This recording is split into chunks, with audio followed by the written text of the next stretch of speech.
TitleMatchNetwork.com.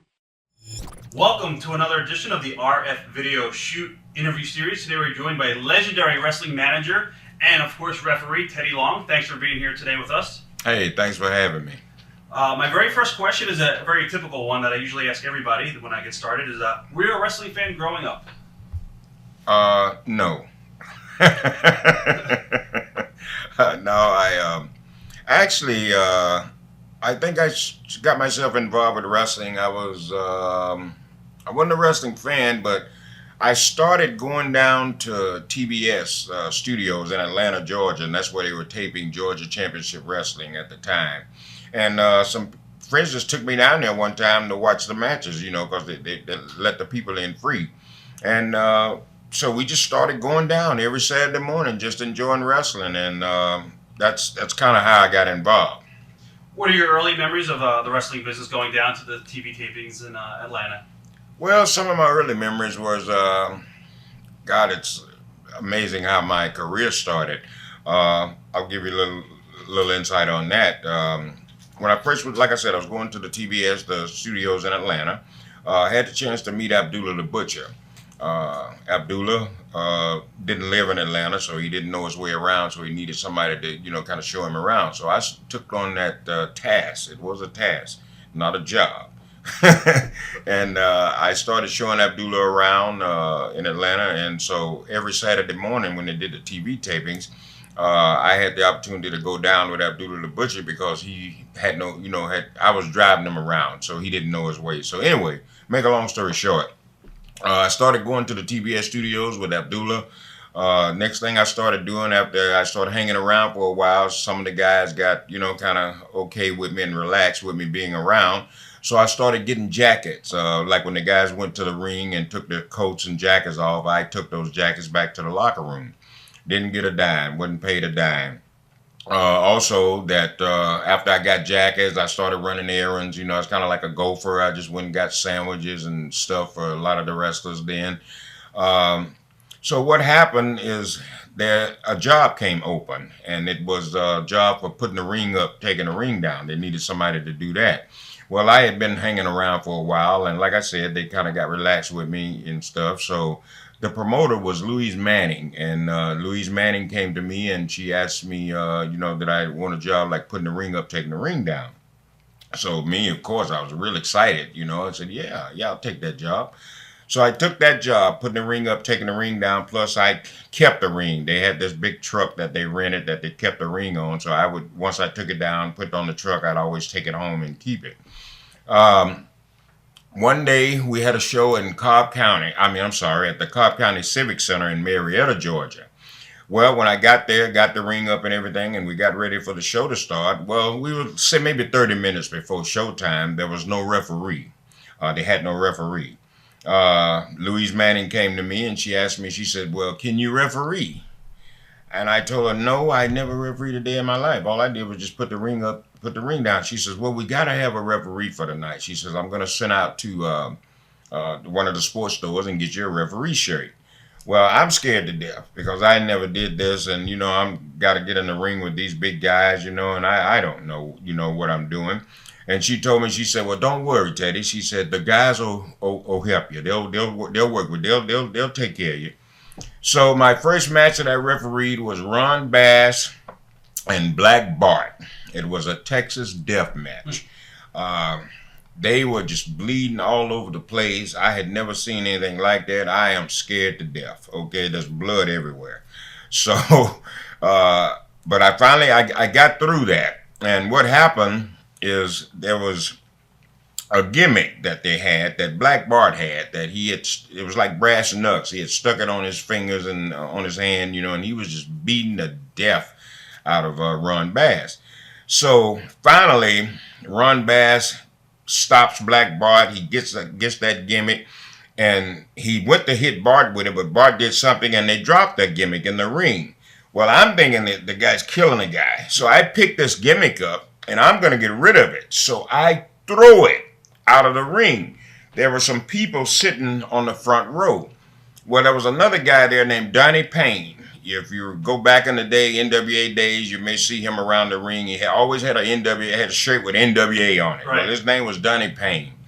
And Donnie Payne picked up that gimmick just before somebody in the crowd got it.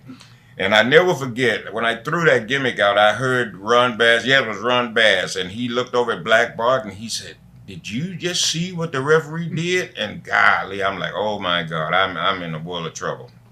So the way that they got the focus off of me was about time for the match to end.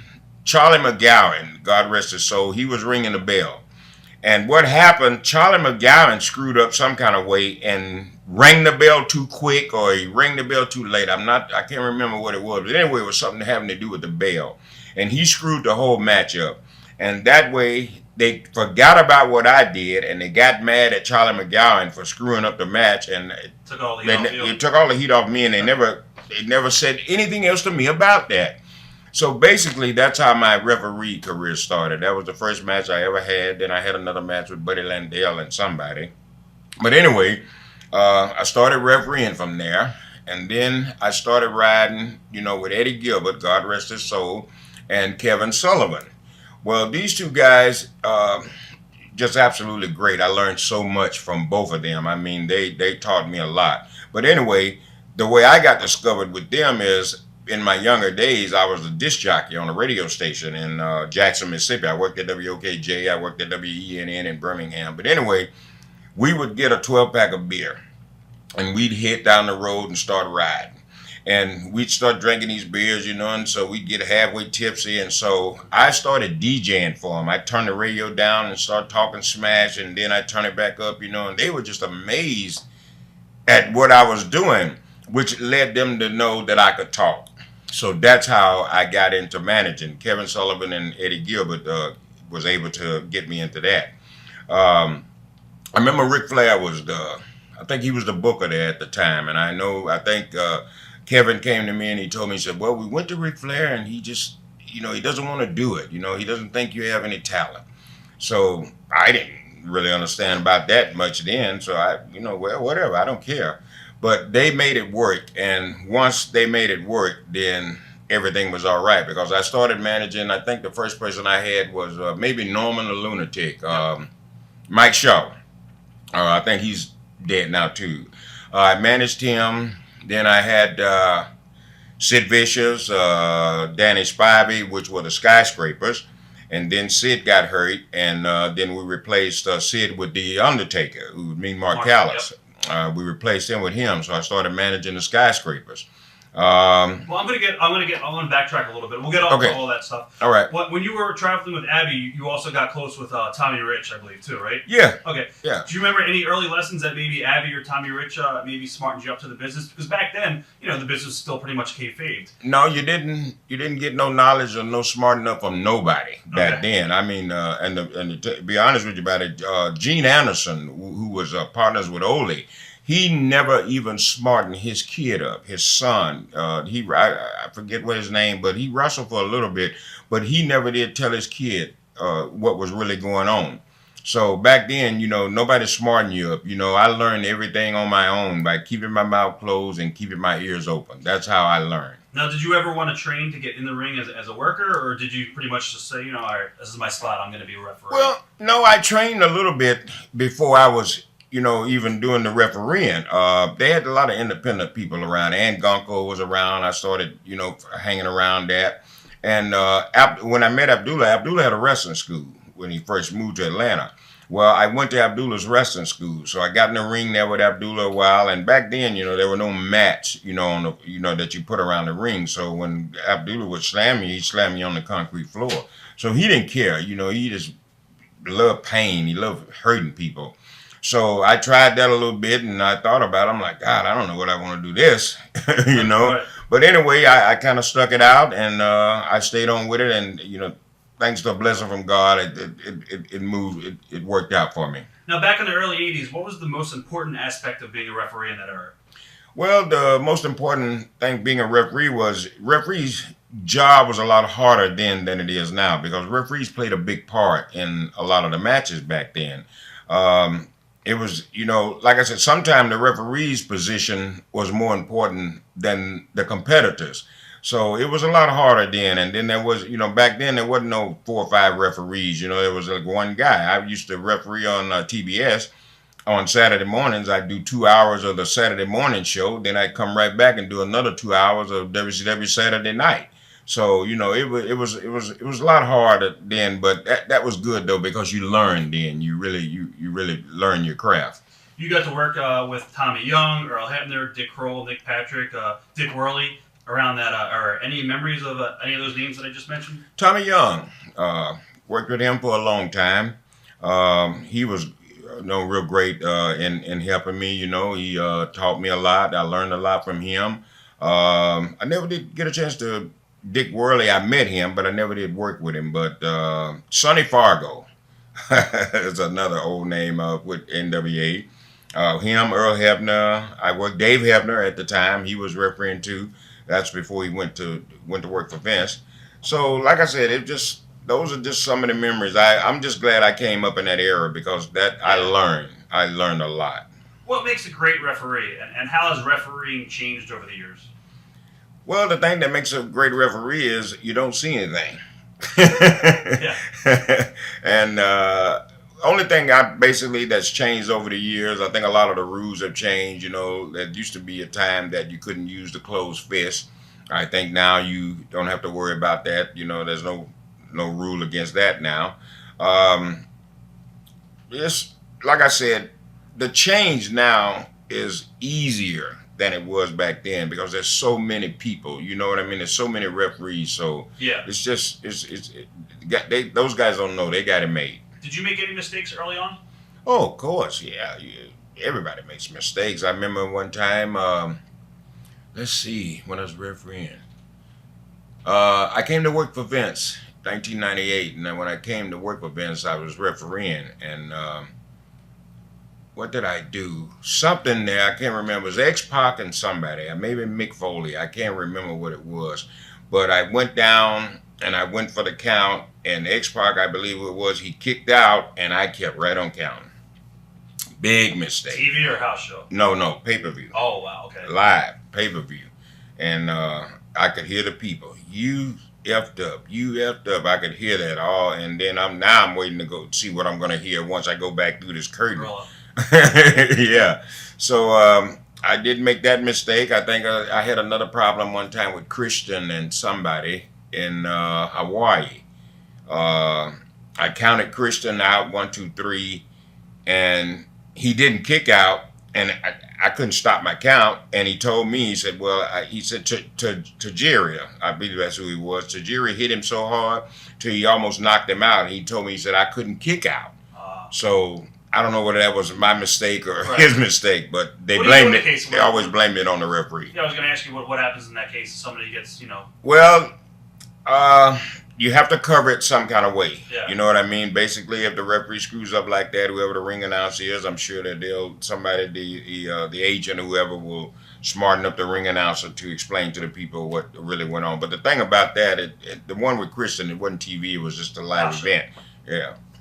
Talk about the role of a referee when it comes to interacting with managers at ringside. You worked with a lot of great managers, Paul Heyman, J.J. Dillon, Jim Cornette. What is the role of a referee to interact with a manager? Well, the referee already knows what the outcome. If there's something that needs to be done there where one of the guys jumps up on the ring apron and draws the referee's attention while somebody is doing something behind his back, you have to do that. That's a real important role. I mean, you just got to know what your position is and know where you're supposed to be at a certain time. And sometimes, I know one time I was refereeing and it was Chris Jericho and somebody, but anyway, Curtis Hughes was managing Chris Jericho, and there was a spot there where Curtis Hughes was supposed to jump up on the apron and draw me.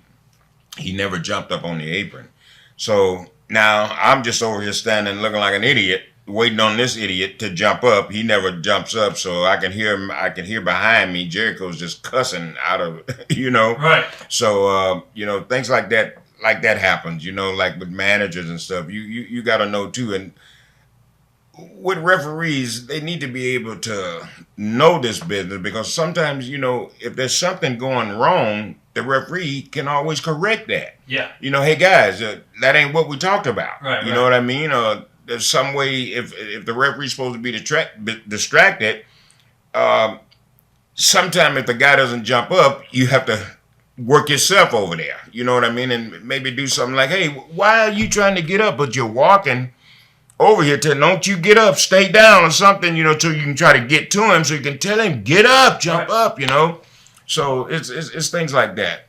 From Georgia, you went over to work for Jim Crockett for the NWA. Early memories of Jim Crockett, and I think Dusty was there as well, booking. Had a good time with Jim Crockett. Dusty Rhodes, like you say, he was the booker there. Dusty Rhodes gave me my first job. And Dusty, I learned a lot with Dusty, and he made it possible that I learned a lot because they used to have production meetings early in the morning before TV. And Dusty, I would go down in the basement of the TV station, and that's where they had like hot tea and all kinds of stuff. And I would go get like about 8 cups of this hot soup or hot tea and would bring it up to the production office for the guys in the meeting for Dusty, Jim Crockett, and JJ and all those guys, to have the drink. Well, Dusty would make me stay in there, and just for no reason. I don't know why. He just would stay in here with a titty long. And so I would stand there, and I'm scared to death. I don't know what they're talking about, but I kept listening, and Dusty would have me stay in there all the time. All the time he would make me stay in there, but now I understand teaching the business. How great that was because I learned. And then when I started out on my own, some of the stuff that I learned, it came back to me like, okay, I know now. I got this, right. So Dusty was great, man. He gave me my first job, and I always enjoy talking to him, man. We're the best of friends, but it's how it goes. You worked a lot of Ric Flair's matches, and back in the day, you had some 60-minute Broadways here and there. Was it hard working long title matches? No, not really. You just had to be in shape. Right. I had one time, I never will forget, I had Barry Windham and Brad Armstrong. Barry Windham, God rest his soul too, Brad was a great guy. Barry Windham and Brad Armstrong, they went 30-minute Broadway in Spartanburg, South Carolina. And this little building, like a little auditorium, man, it was so hot in there, it was unbelievable. But when I finished that match, everything I had on was soaking wet. All my clothes were soaking wet.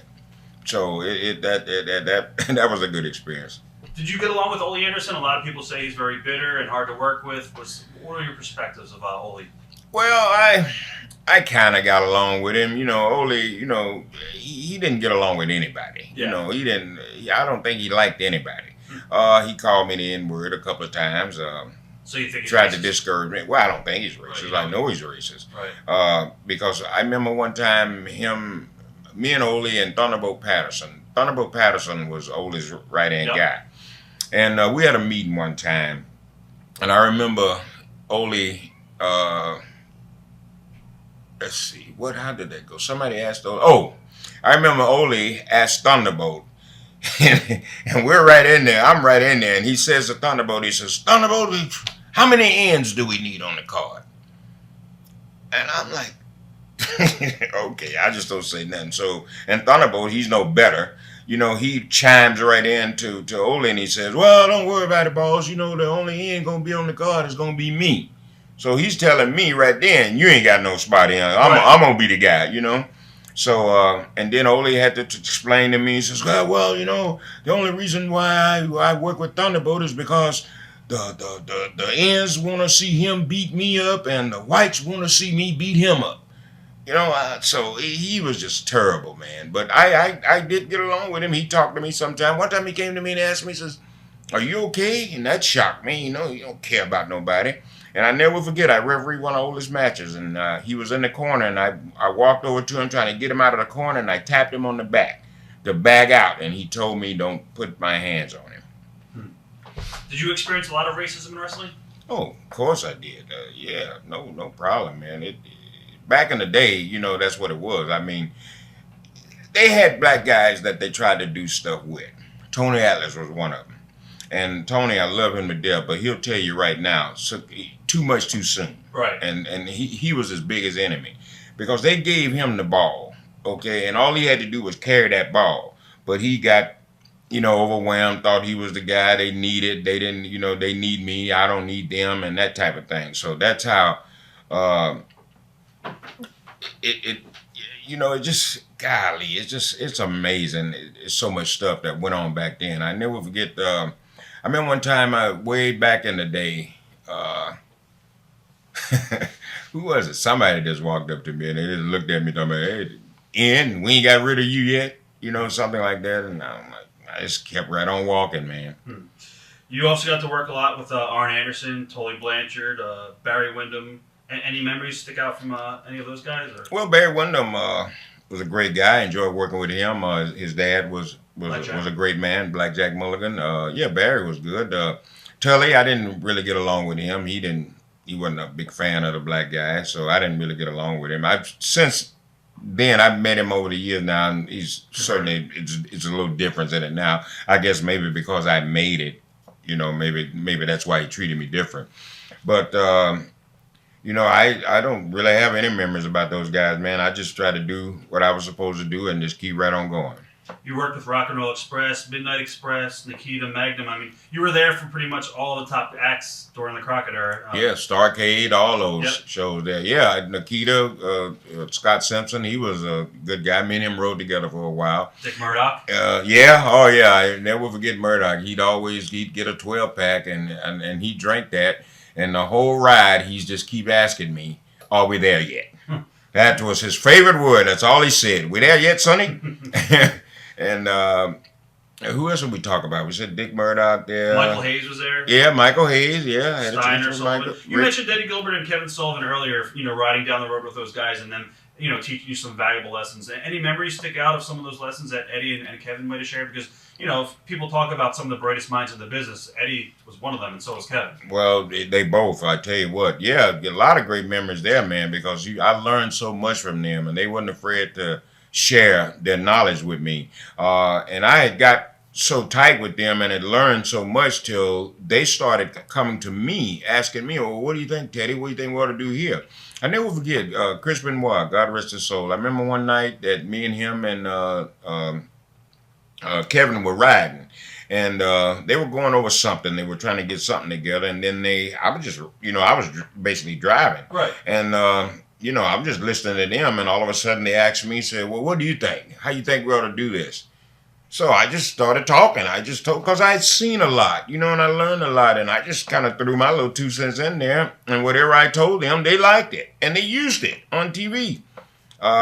So I mean, there were no two better guys than those two. I tell you, I learned. Now, when Crockett began to expand nationally, how much did your schedule change in terms of traveling? Not much. I always had travel, with them. When I was refereeing, I had to, I hauled the ring, put the ring up, put the ring down, plus referee. Once I started managing and stuff and started getting on the road, see, back then, brother, there wasn't no plane tickets. They didn't fly you nowhere. Right. They flew who they wanted to fly, but I wasn't one of them guys they flew. I remember one time me and Robert Gibson, you talk about the Rock and Roll Express. Yep. We were in Boone, North Carolina. We had a show there. Well, I drove from Atlanta, Georgia to Boone, North Carolina. And when we finished that show, the Crockett's plane was there. And I went on the plane to get a beer. And Jim Crockett said to me, "Ian, get off of my plane. What are you doing on this plane?" Wow. And I just came to get a beer. So I got off the plane. I went to get back in my car. And Robert Gibson felt bad about it or something, and he got off the plane and he got in the car and he rode with me all the way back to Charlotte, North Carolina, where I wouldn't have to go back by myself that night. That's a crazy story. That's just crazy to just know that some of these guys are just so blatantly racist and back in the day in the 80s. And well, couldn't get away with doing that now. That's well, I mean that's just how it was, and like you say, maybe they can't get along with that today because of lawsuits, but back then, you didn't. Nobody cared. Right. Crockett started expanding nationally in the 80s. Did you get bigger paydays when he started expanding the pay-per-views? No. Same payday? No. Okay. Worse. Really? Worse? Right. I remember one time with Jim Crockett, I had, because I had to drive everywhere, and I was at home, and I didn't get a check in the mail. And I called up to the Charlotte office, and they forgot to send a check out. So I asked them, I got to pay my bills. So I called the Charlotte office, and I asked about, them sending my check. They wouldn't send it to me. So in order for me to keep my lights on, I had to get in my car, drive 250 miles to Charlotte, North Carolina, pick up my check, and then drive 250 miles back home to Atlanta to pay my bills. That's ridiculous. I did and that. You couldn't quit because, No, well, I went through a lot, but I was determined to make it. You know what I mean? I went through a lot, believe me. But like I said, I wanted to make it, so I just sucked a lot of it up. And God has blessed me to be able to show some of those people that said I had no talent, said I would never do nothing, I would never be nothing. I had the opportunity to show them that I do. And Vince McMahon helped me prove that. He gave you the platform. Yes. And we'll talk about that coming up. Crockett began purchasing different territories in the late 80s. You got to work down in Florida for a little bit, and you actually started doing the heel referee gimmick there. Do you remember that? Early on? I worked at the Eddie Grant Sports Arena one night. I remember doing that there, and I remember working somewhere in Orlando.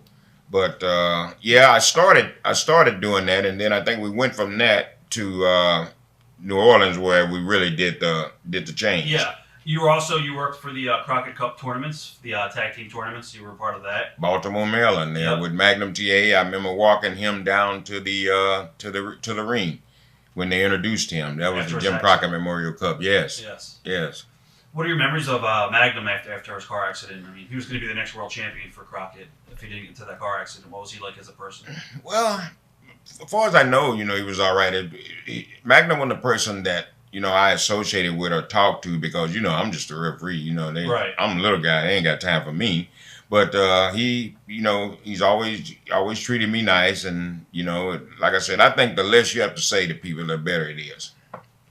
Ron Simmons, you probably met when you were down in Florida. He was just breaking into the business at that time. What are your memories of him when he first got into the business? And how's Ron changed over the years, if he even changed at all? Well, Ron Simmons, my man. In fact, I talked to him just a couple of days ago. I was just amazing. It was amazing to me to see Ron Simmons because I had watched his football career with Florida State. And then I saw him come into Georgia Championship Wrestling. It was at Center Stage. And in fact, I think I maybe refereed the first match he did at Center Stage. Ron has not changed. He's still Ron Simmons. The best gimmick in the world is damn, because that's him. That's totally him. Like I said, I talk to him all the time. I'm going to be doing a lot of signings and stuff along with Ron. But Ron is great, man. Nice guy. You couldn't meet a nicer guy. Butch Reed, on the other hand, just terrible. We'll talk about what's coming up. Right. We can't talk, not talk about Doom. So. Okay. Crockett purchased Bill Watts' territory, the UWF, and he began a huge influx of talent. How did the talents mesh in the Crockett locker room when Steve Williams came over and some of those guys like Michael Hayes and? Well, I think there was a little bit of hating going on between some of them, because there's always jealousy. Right. You know what I mean? Always somebody worried about somebody taking their spot.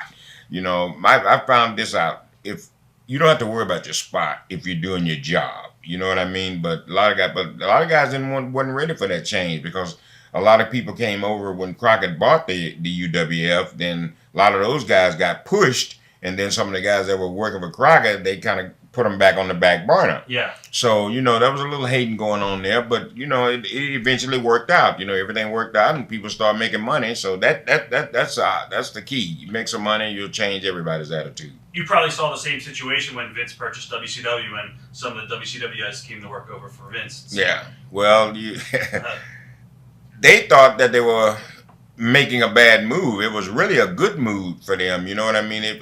Let me say something about Vince.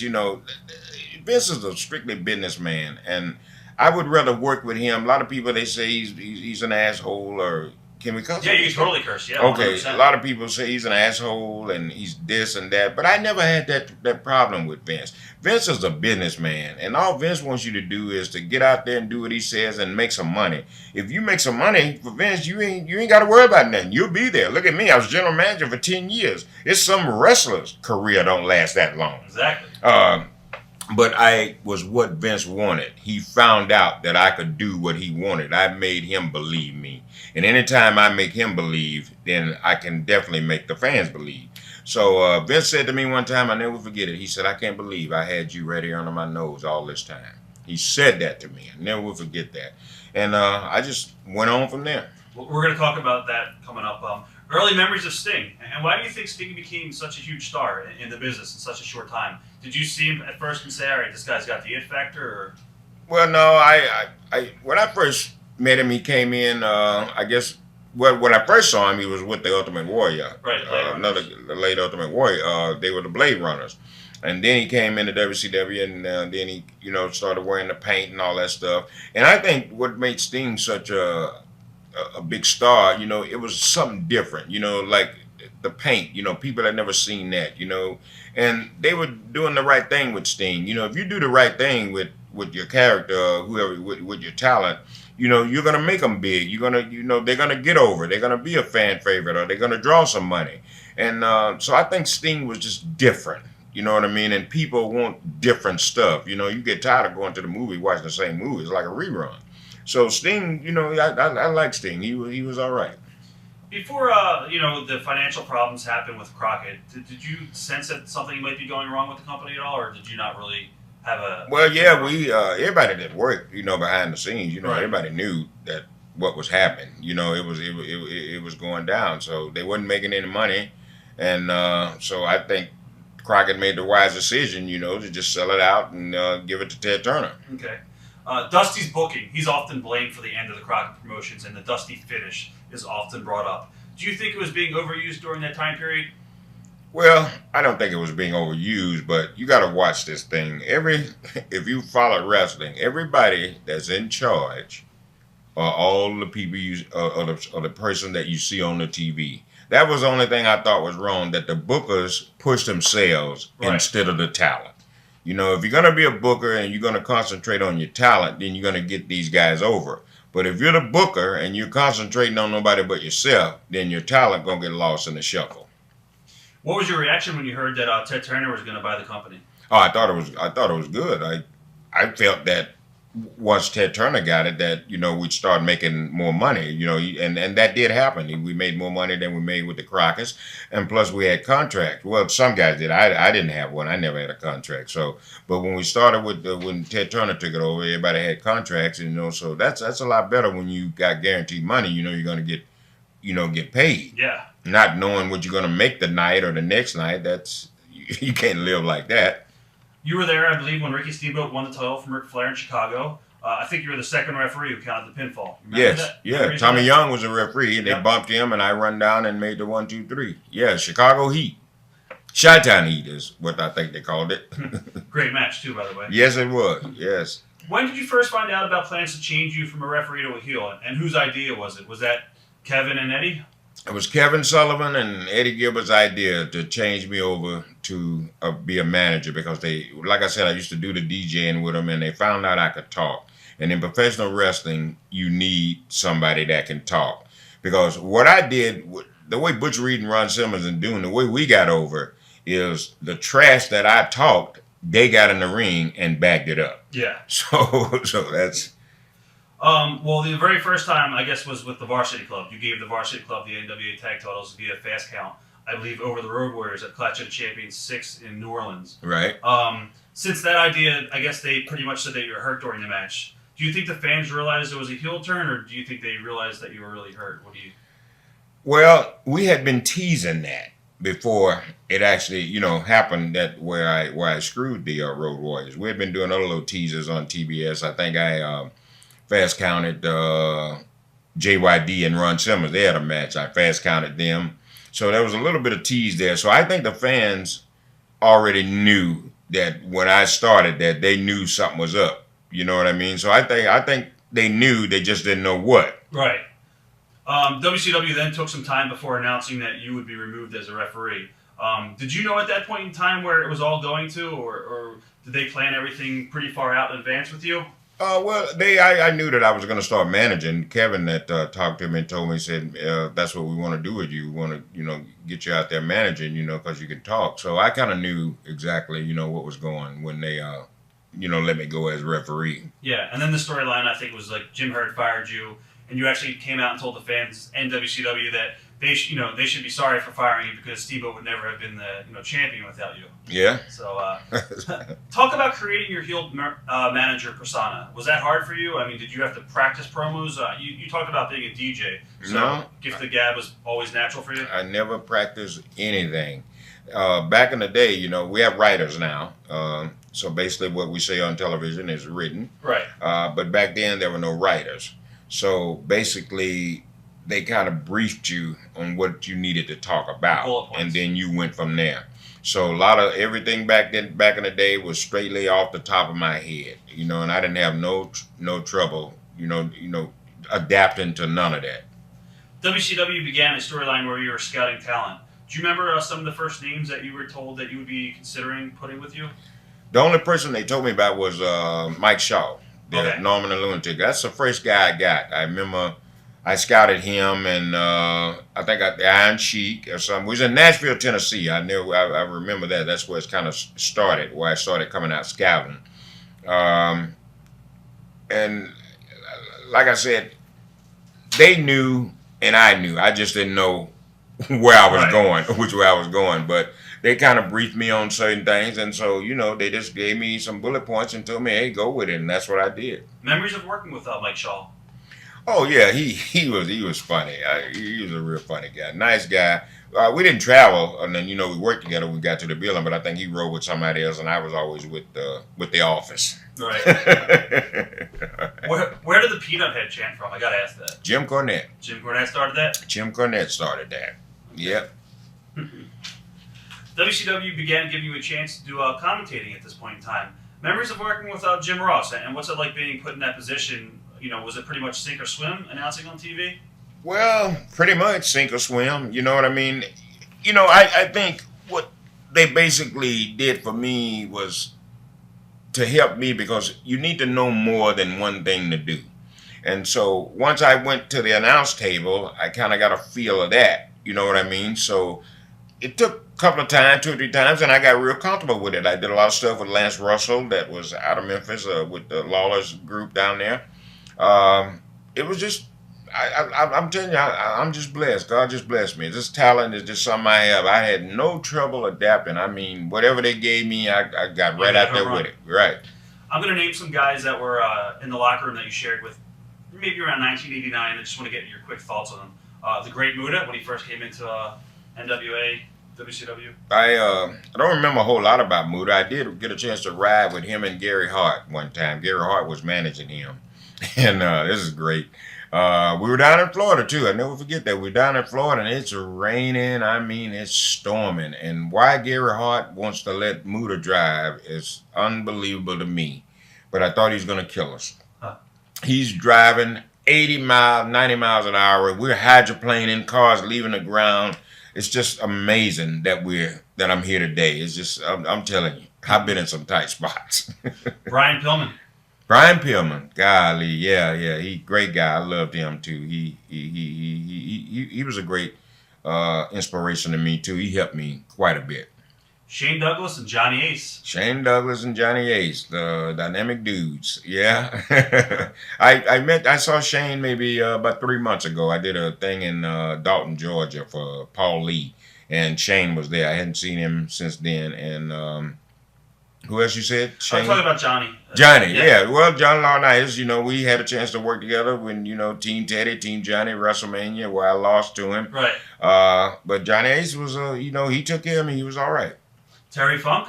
Terry Funk. Love Terry Funk. I used to call Terry Funk every Christmas. I never forget, there were 2 people I called. I called Terry Funk and Ricky Steamboat every Christmas and wished them a Merry Christmas. But I hadn't had a chance to talk to Terry. I think Terry got his number changed, and I see Steamboat every once in a while.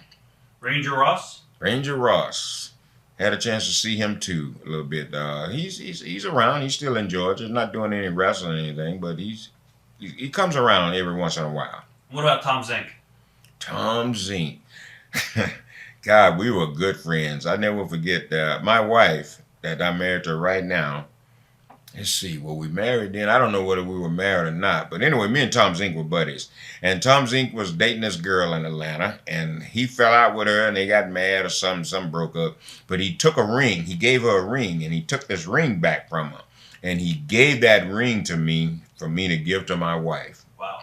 I have that ring right now. And I mean, this was a nice ring. It's a diamond ring. Right. Yeah, he gave that to me. Yeah, I miss him. I wish I could hear from him right now. You know, he doesn't return anybody's phone calls. I He's know. very hard to get a hold of. So. Yeah, I really miss him, man. We traveled a lot too. We had some good times together. Yeah, I love Tom. Now in 1989, they began to tease you would be managing Ron Simmons, including handing him foreign objects, and you began to manage Butch Reed at the same time. Mm-hmm. Was the plan always to put you with them right from the beginning as Doom?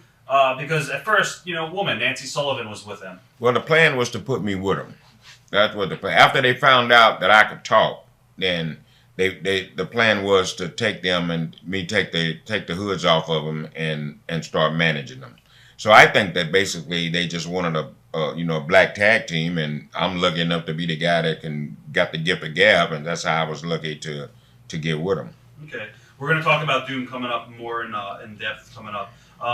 WCW also, they began experimenting with some more cartoonish storylines, such as you having the key to put Norman back in the insane asylum, which were a departure from the more straightforward sports presentation that Crockett Promotions had. How did you feel about the cartoonish angles that they were doing in WCW around that time? Well, it didn't bother me because at that time I wasn't even smart enough to understand that they were cartoonish angles. Right. You know what I mean? I'm like, your job. yeah, I'm just doing my job. This is what I'm supposed to do. This is what I do. So yeah, it didn't bother me at all. I believe in the beginning with you and Norman, the storyline there was initially that you and Norman were childhood friends, but I guess they later dropped that. Do you remember why they dropped it, or is it just they went a different route? Or well, they went after I didn't quit managing them. You know what I mean? We started doing. Then they let it go. Okay. Members of Jim Herd, if you have any. Yeah, I remember Jim Herd. I had a chance. It was me and Undertaker. We went to Jim Herd's office one day. I was having problems with Ric Flair. He was the booker then, and Undertaker was having problems with Ole. Ole told Undertaker that he had red hair and he would never draw a dime. And we were in there talking to Jim Herd about that. So Taker was trying to get straight with Jim Herd to see, what's the deal here? You guys want me or not? So I guess Ole blocked it, and Taker told him goodbye, and I never seen him anymore until I saw him come out on Vince as The Undertaker. Jim Herd, I had this other problem. I was trying to talk to him about Flair, and so I think he should have just stayed, in the pizza business. He had no feel for this, what we do now. You know what I mean? A lot of people say that. Yeah. Yeah. What was your main problem with Rick? I don't know. He just didn't like me for some reason. I have no idea. But I remember Jim Herd telling me that. He said to me, to my face, when I was talking to him, he said, well, I'll tell you, Teddy, Ric Flair doesn't like you. Why? I don't know. You also did Terry Funk's Grills TV segment with Norman. Yeah. Memories of that? I got a picture of that at my house on the wall, me and him and Norman. Yeah, that was funny. I enjoyed Terry because, he's so funny. He's a nut, and I enjoy working with him, man. You had mentioned Sid Vicious and Dan Spivey working as the Skyscrapers. Compare what it was like working with each of them. What was Sid like outside the ring and Dan? Dan was a good guy. I rode more with Danny Spivey than I did with Sid. Sid, he just had this attitude. He was always mad about something. I don't know. But me and Danny rode together most of the time. And Danny was real quiet. Me and him got along. And we'd always stop and, train. I worked out a lot harder then than I do now. But I just enjoyed Danny a lot better than Sid. Oh, I remember one time, here's a story. Yeah. Me and Sid, we are riding. This is why I stopped riding with Sid. I was riding with Sid. I forget where we were. It was up around Virginia somewhere. But anyway, we're going down the hill here. Sid's just flying in the car. He's always bad about that speeding. So we get pulled over. So the cop comes and talks to him about the speeding, and he's trying to convince this cop that he was not speeding, that the only reason the car was going fast is because we were going down the hill. Now he's trying to insult the police's intelligence. So they're getting all mad. So I'm thinking I'm going to jail on account of him. So we finally got out of that, and I never rode with him anymore. Smart decision. Yeah. You began doing segments on TV, The World According to Theodore Arlong. Yeah. What led to those segments, and they got dropped pretty quickly? Mark? Kevin Sullivan, but the DJ. Remember when I did those things? I was sitting behind the DJ table, and Kevin knew about me DJing. It was his idea to do that. So I don't know who dropped it. I have an idea, but I don't want to say it if I don't know. Right. I'm sure. You had talked about being with Sid and managing him. They started a little program with him and Steve Williams on TV, and then it pretty much dropped off. Was that a political thing, or do you remember the little program they were doing? Was Steve Dr. Dale Williams? Yeah, it's Sid Vicious. They started a little program there, and then it ended really quickly. Well, I don't remember why it ended, but I can imagine it was probably because of Sid. Doc, I knew him real well. Steve Williams, he was a nice guy, man, real nice guy, and he didn't have no problem doing anything. And I think that Sid had an attitude problem. He was always, something complaining about everything. So Doc was a guy that was a business guy. If we're gonna do this, we're gonna do this. But Sid, he had to argue about this, or he had to, it had to be his way. Yeah. Then Sid got hurt, and he was unable to compete in the Iron Man. I think, do you remember the team tournament in Starrcade '89, the tag team tournament? Yeah, where Sid broke his ankle or something. We jumped off the second rope. Yeah. How do you do that? Any idea what the original plans for of that tournament if Sid never got hurt, or would it pretty much have gone as planned? I think it would have just probably gone as planned. I don't, back then I didn't have no really insight on really what was going down or what was going to come out of anything. Okay, Sid then got replaced by Mean Mark Calloway, who went on to become the Undertaker. What are your first memories of the man who would become the infamous Undertaker? What are your first memories of Mark? Oh, God, I remember Mark. He's always been a sweetheart. Like I said, I had a chance to manage him. Single, too. After we left, the Skyscraper split up, I had a chance to manage Taker before, as a single competitor. Right. And he did great memories of Taker. He was always great, man. Always great. I never will forget him. He would always try and help me. He would always try and help a lot of guys. And I wish there was some way that, I don't know what he wants to do now, but I wish he could come back to WWE and get in the talent relations department, because he knows how to get along with people. And he's the right guy for that job, because he ain't going to take no mess. You know what I mean? It's going to be either right or wrong. And the boys love him. And everybody loves Taker. Yeah, you ain't heard nobody have nothing to say bad about Undertaker. And Honky Tonk talk about everybody. And he couldn't say nothing bad about Undertaker, so that tells you something. Exactly. Right. Memories of the new Skyscrapers versus the Road Warriors, and what was it like working with the Road Warriors in their prime, both as a referee and later as a manager? Oh, they were great. We had a good time because we had so much fun. Back then, it was a lot of fun. I'd jump up. Paul Ellering would do stuff to me. I remember one time we were right in Philadelphia. We had a show there, and I remember Paul Ellering jumped up, and I had the key. That's when I had Norman, and I hit him with that key. And then that's when remember they gave me the Burger King? Yeah. The crown. I had that. So it was fun with the Road Warriors. I remember one time we was in Corpus Christi, Texas, and I think this was Butch. Yeah, it was Butch and Ron. And we was working with the Road Warriors, and what happened there? No, there was Undertaker and Sid in one match with them we had in Corpus Christi, Texas. That's right. And somebody potatoed somebody, but all of a sudden it turned into a big fight. A shoot. Oh yeah, shoot. Right. So I never seen that like it. So I had to get back out the way until things calmed down, because I've had that to happen a lot of times. I was refereeing. I had a match with Steve Dr. Dale Williams and Rick Steiner, and I look up and fucking Steiner just popped Doc, and all I saw was Doc coming, and Doc come to me, and he moved me to the side. He said, "You just get out the way." Receipt time. And they went at it for a minute, and all of a sudden it come back down. Who got the better upper hand? That was too close to call. You got two tough guys there. You got Steiner and Steve Dr. Dale Williams. Yeah. You don't get any two tougher guys. No, they didn't play. They did a little, a little program with you and Paul Ellering. You guys had the boxing matches, and then you did the hair versus hair match, I believe, with I think Paul at Capital Combat. Yeah, that's right. I think it was. Right. Okay. That's what it was. Capital Combat, DC. What happened that caused Dan Spivey to miss the Chicago Street Fight? I believe at Wrestle War 90. I guess it was against the Road Warriors. Do you remember that? Yeah, I couldn't tell you what happened. I have no idea. You finally ended up with Doom that night as they tried to protect you from the Road Warriors. Was that the move made because the Skyscrapers were done due to the Spivey situation leaving the company, or?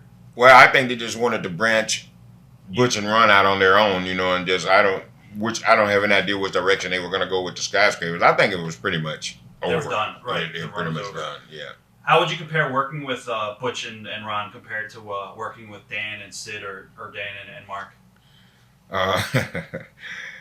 The best time I had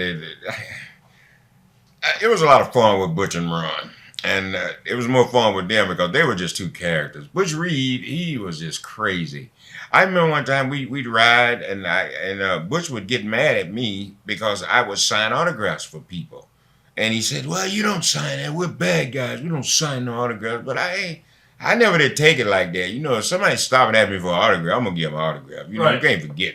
You get too serious sometimes, And he would always cuss me out. He'd get so mad at me for doing that. And then sometime him and his wife, they would just fuss and argue all the time. And back then, there wasn't any cell phone. So I would ride with Butch. Butch would make me go to the phone booth. I'd pull over to a phone booth. He would call up his wife, Ada. That's her name. He would call her up. And the next thing I know, I'd hear them. They're just cussing. Butch is cussing. And then he hangs up the phone. And then he'll get back in the car. And then we'll ride down the road, say maybe 15 or 20 more minutes. Pull over. Go to the phone booth. Right. He's thinking of something else he's got to say. So he calls back up and he's cussing again, man. It was just crazy. And we used to make Butch mad sometimes. I remember one time I told him, he got so mad at me, I thought he was going to kill me. I had to run out of the building. We pulled a rib on him. I went and told him that we had all got dressed and we was ready to go. And I went and told him that they wanted us to work again, that he had to get out of all his clothes and get back in his gear. And I let him do that. And he found out that was a rib. He chased me all the way out of that arena. I got away from him. I think he stayed mad at me for about 3 or 4 days, and finally. Now, you actually had a chance to get in the ring with Butch and Ron as a tag team. 6 man. Yeah, against the Road Warriors and Paul Ellering. I remember one match we had in Beaumont, Texas. I think that was the first one where I put the tape all around my arms and all that stuff. Were they easy to work with, Hawk and Animal, as far as selling for Butch and Ron, or were they all business? They were all business, you know what I mean? But, the Road Warriors were like this. We're not going to sell for you if you ain't going to sell for us. Right. We're big, powerful guys just like you're big, powerful guys. So let's even this thing out. Let's do it right. So it was just, Butch and Ron, we always had fun working with them. I think they wasn't too fond of Sid and Danny. Maybe they didn't respect them. Well, maybe not. Yeah. But that's where we had the big fight that time in Corpus Christi, where I think they had a real big fight there where Danny and maybe might have been Animal, but they went at it for a minute. But we was in Corpus Christi. I never forget that. What was it over? Was it over the finish or just something happened, man. I don't know what happened. In the match? In the match. Okay. Right in the match. Next thing I know, they were just beating the shit out of each other, brother. So back then, it was rough. You had to prove yourself, and when you stepped into that ring, you better be ready. With some guys you didn't have no problem, but some guys didn't play, man. They were all strictly business. Memories of working with Rock and Roll Express, managing Butch and Ron. Oh yeah, lot of fun with them. A lot of fun with them because they were over like Rover, brother. Everybody loved them. And I used to do those things from the outside. And when I do something to one of them, golly, the people would want to kill me. Easy to get heat on. Oh, yes, man. It was great. Ricky Morton, he was the best. He's so good. You thought he was dying. So, but that's the way it should be because when he finally started his comeback, it meant something. Yep. You know what I mean? People were ready to see him come alive and start kicking those heels, Yeah. Those were fun days. I enjoyed it. Like I said, I see Robert all the time. In fact, I talked to him too maybe a couple of weeks ago. So I'm doing some stuff with him around the 18th of this month, July. I got a show that I'm going to do with Robert. Okay. Ricky may be there too, I think. One of the bigger programs that you were involved in was the big feud with the Horsemen. Talk about the back and forth angles where Ric Flair would offer more and more money to get the rematch against Doom, and finally he offers his boat and Rolls Royce to get in the ring with you guys again. Did that at Lake Lanier in Atlanta. Yeah, that was where I was his chauffeur. I had to be his chauffeur for a day or whatever. But anyway, the boat and the limo, we did all that. It was like I said, it was Lake Lanier in Atlanta. That was well, that was a big job for me because what did I do? We was in Charleston, South Carolina at the Citadel. So we did a show there. I had to go back home. I had to drive from Charleston, South Carolina back to Atlanta, get a change of clothes to do this video with Flair. So I drove back and then I drove back to do the video. Then after we did the video, then I had to drive back to Charleston, South Carolina for the show. Because that's what you did back then. You drove. So it's ooh, God, I'm trying to forget them days. Now working with Rick, was it easy to do the angle with Rick? Well, yeah, I didn't. It was easy to do the angle with him. I didn't have no problem. I mean, he just, we did what we were told, and I just went out and did what I was told, and that was it. It was a great angle. I mean, people still talk about it to this day, where you drew over them, and eventually Doom showed up and attacked him. What are your memories of the angle? Oh yeah, I thought it was good. I was glad to see somebody beat him up. Dusty returned to WCW in 1991 as the booker because, when Ted Turner took over, he was pretty much released from his duty. How did the company change when Dusty came back at the helm? It changed a lot. Dusty's got a great mind for this business. I mean, real good. I mean, he's absolutely great. It changed a lot because they took the direction of the way the company was going in another direction. And I think Dusty quit concentrating so much on him being the star and started, pushing the other talent. Ronnie Garvin and all those guys were back then, back in the day. Well, he had a lot of good talent back then, a lot of good storyline. Four Horsemen, Ronnie Garvin, Magnum TA. You got Ivan Koloff, you got Nikita, you got Paul Jones, you got everybody in the world there, all your top stars. So it was good. Dusty did a good job. What do you remember working with Jimmy Garvin and Michael Hayes at the Freebirds? I enjoyed that. I saw Jimmy Garvin. I had a chance to meet him. Not would meet him, but just I hadn't seen him in so many years. God, I didn't even know him. He had, gained so much weight and stuff. Then he lost his hair, and Jesus Christ. But I enjoyed working with him. Michael Hayes, I still talk to him frequently. Michael's all right. Right. They did the angle with the Freebirds with the title change, but they already lost the titles to the Steiners. When something like that takes place, did anyone ever try to voice their concern over it exposing the business? No, because it wasn't going to do you any good anyway. Right. The only guys could really express what they felt about something were the guys that were on top. Flair could choose not to do something, or maybe the Horseman or somebody in that group could choose not to do something. But back in the day, you didn't have that problem. Guys were, concentrating on drawing money. So that's what they did. You know what I mean? Whatever we had to do, that's what we had to do. You mentioned Michael Hayes, and, in the WWE, there was an incident between him and Mark Henry. Did you get along with Michael back in WCW? Oh, yeah. Okay. Yeah. Oh, well, I was there for that incident, and that didn't... that didn't go down like people said. And here's the way. This was Orlando, Florida, WrestleMania. And Mark was at the bar, and I think Michael was at the bar too. And Michael, sometimes he gets a little tipsy, and he gets a little wilding out. But the only thing Michael said to Mark is that he had more in him than Mark had. And Mark got insulted about that. You know what I mean? And it just turned into something that it shouldn't. Yeah, it shouldn't have never been. I was right there. Did you like Diamond Dallas Page as a person and a performer? Well, yeah, he was all right. He's just full of himself, but other than that, he's all right. Did you ever see him as someone who could make it into the world title picture? Or did you think he never had the it factor? Well, I thought he did. Dallas came a long way in a short time. But I think, what happened with Dallas, a lot of guys get so wrapped up in their characters and into themselves till, you can kind of kill your own self. And Dallas was a guy, he'd bring video cameras, to the ring and tape his matches. I don't know. Maybe that's good or maybe it's not. But I mean, if you're a ring general and you know what this is all about, you ain't got to tape nothing. Just go back and look at it, But he would set up cameras and he'd study his matches. Just do a whole lot of things, maybe that was good, for him, you know what I mean? Where I didn't see any need for it, just different thing. Maybe I didn't, but maybe he did. But I wasn't a wrestler. Eventually, the Office decided to break up Doom, and Ron Simmons was, the babyface. Whose idea was that to turn Ron babyface and not Butch? Well, I don't know. I think I'm trying to remember who was booking at that time. Um, they didn't have a black baby face. They didn't have one, and I think they chose Ron to do that because of his his football background. Um, I just can't remember who was booking at that time, but they just wanted to turn Ron. Well, Butch would never be a good baby face because he's just a natural heel. He just mean. He just mean. Period. You know, right? Do you feel WCW got enough out of the Butch Reed Ron Simmons feud, or do you think it ended too soon? Well, I think it ended too soon. There's gonna be money there. Yeah, there's plenty of money. I think they just wanted to break it up just to break it up.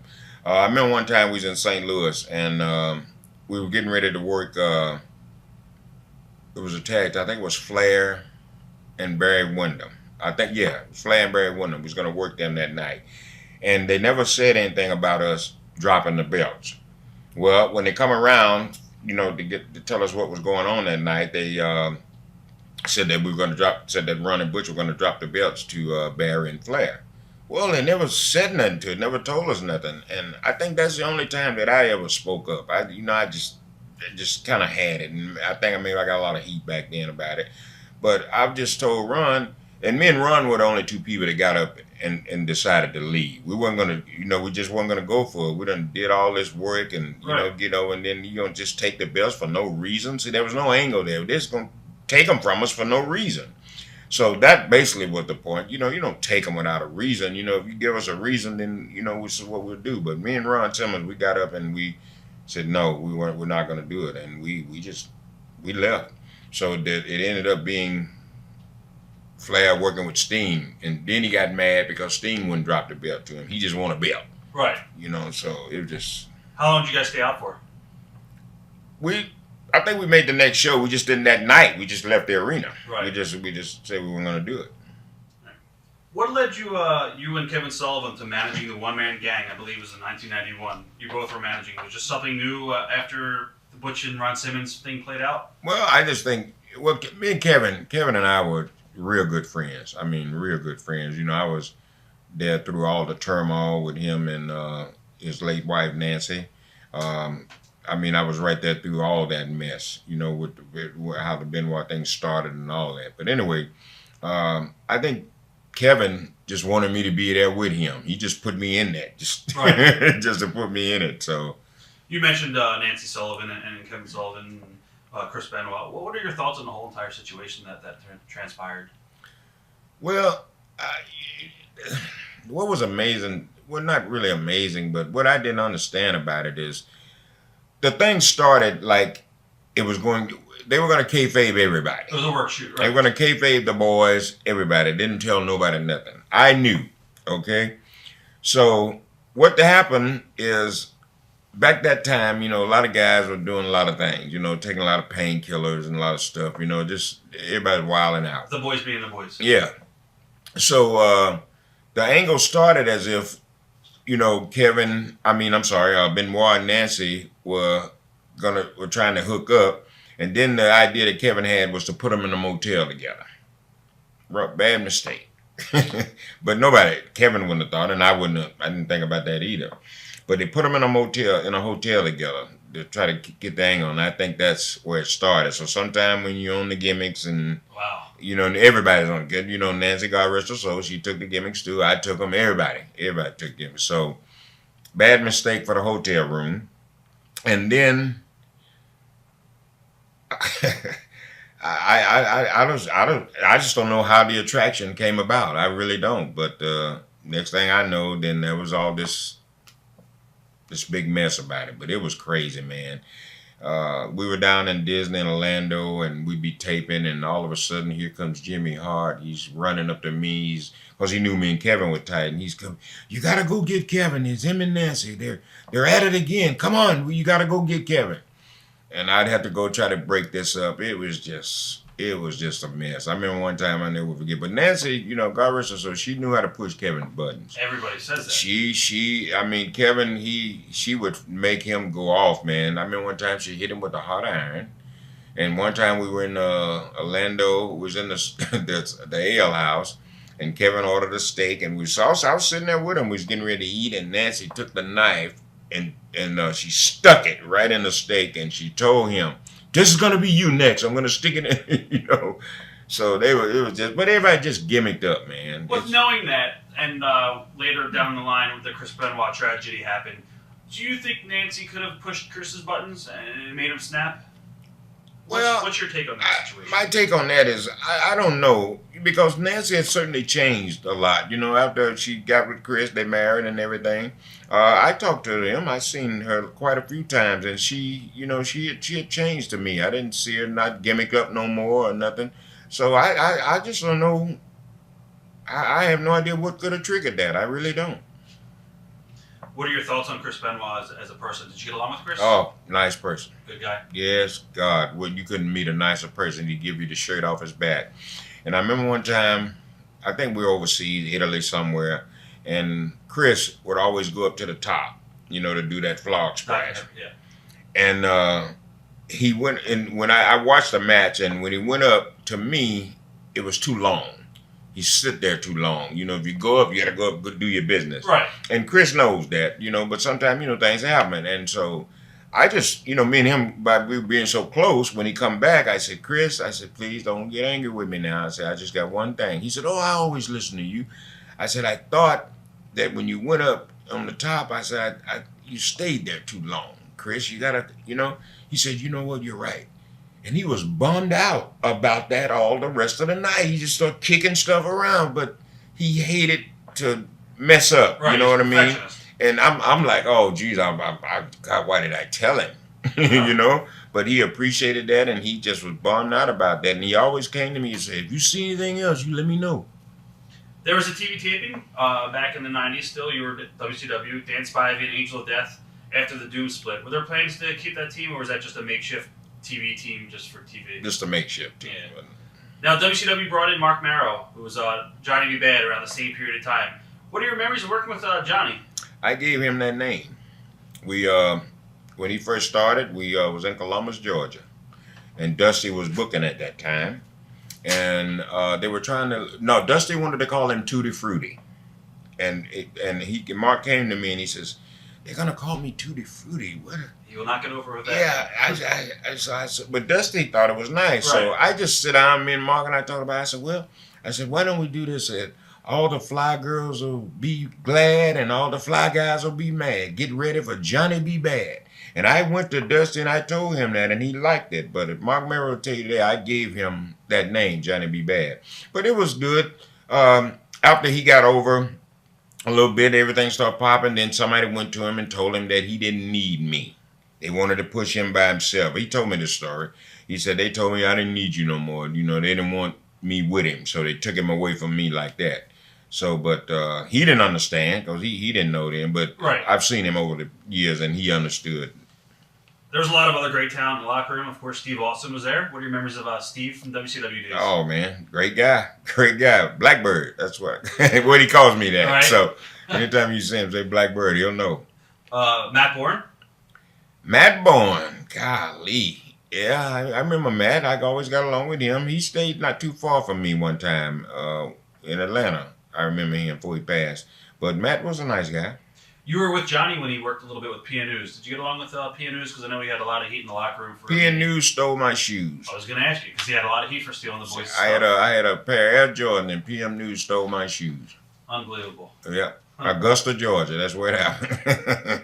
Early memories of Mick Foley, Cactus Jack. Oh, yeah, man. Nick, tremendous guy. And I want to say, too, let me thank him. He wrote a nice piece on his blog about me after me leaving WWE, and I really appreciate that. And Nick, tell you a good story about Nick. Nick wanted to make it so bad in this business till I never forget. One night Oklahoma City, I believe, and what was it? We had the ring truck or something. We were somewhere where we had the ring truck. But anyway, Mick Foley rode in the back of the ring truck from Oklahoma City to Dallas, Texas, and it was snowing. It was cold, you know, and that steel is really cold. Well, he rode in the back of that ring truck all the way to Dallas, Texas, and then when we got in the hotel, it was me, him, and Ron. We were together. And I never will forget, they had these two girls. And Nick had this one girl, this before he got married. Right. Let me clear this up. Nick had this one girl, and so he was having sex with her or something. And I never will forget, I was sitting on one side over there, and he reached his hand out, and he told Ron to hold his hand for support. That was hilarious. Oh yeah, but Nick, God, you can't find any nicer guy than Nick. I've never even seen him mad. Never. Dustin Rhodes, Dusty's son. Oh yeah. Well, I bought beer for him when he was underage. I really did that. Right. I really did that. But yeah. Statute of limitations is over, so it's okay. Okay. Yeah. I did that. And Dustin, I got along with him. No, yeah. We were good friends. Vader? I love Cody. Cody's good. Oh yeah. Big Van Vader? Big Van Vader. Absolutely nuts. Okay. I remember one time, he was a bully too. I remember one time at the WCW place there, I remember one time he broke this kid's back. And he slammed him. And the kid told him, he looked up at him and told him, don't slam me no more. I believe my back's broke. Don't slam, please. And he picked him up and did it again after he was told. But see, what goes around comes around, because right after that, Paul Orndorff beat the shit out of him. Were you there for that incident? Oh, yeah. Okay. What are your memories of that? Oh, it's great, man. Paul came up to try to get Vader. They wanted to do a promo. And Vader wouldn't come, so Paul come back again. So then Vader smarted off at him, so there we go.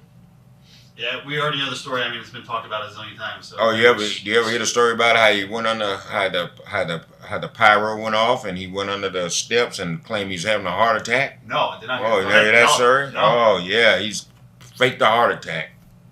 Why did he do that? The pyro went off and he said the pyro gave him a heart attack.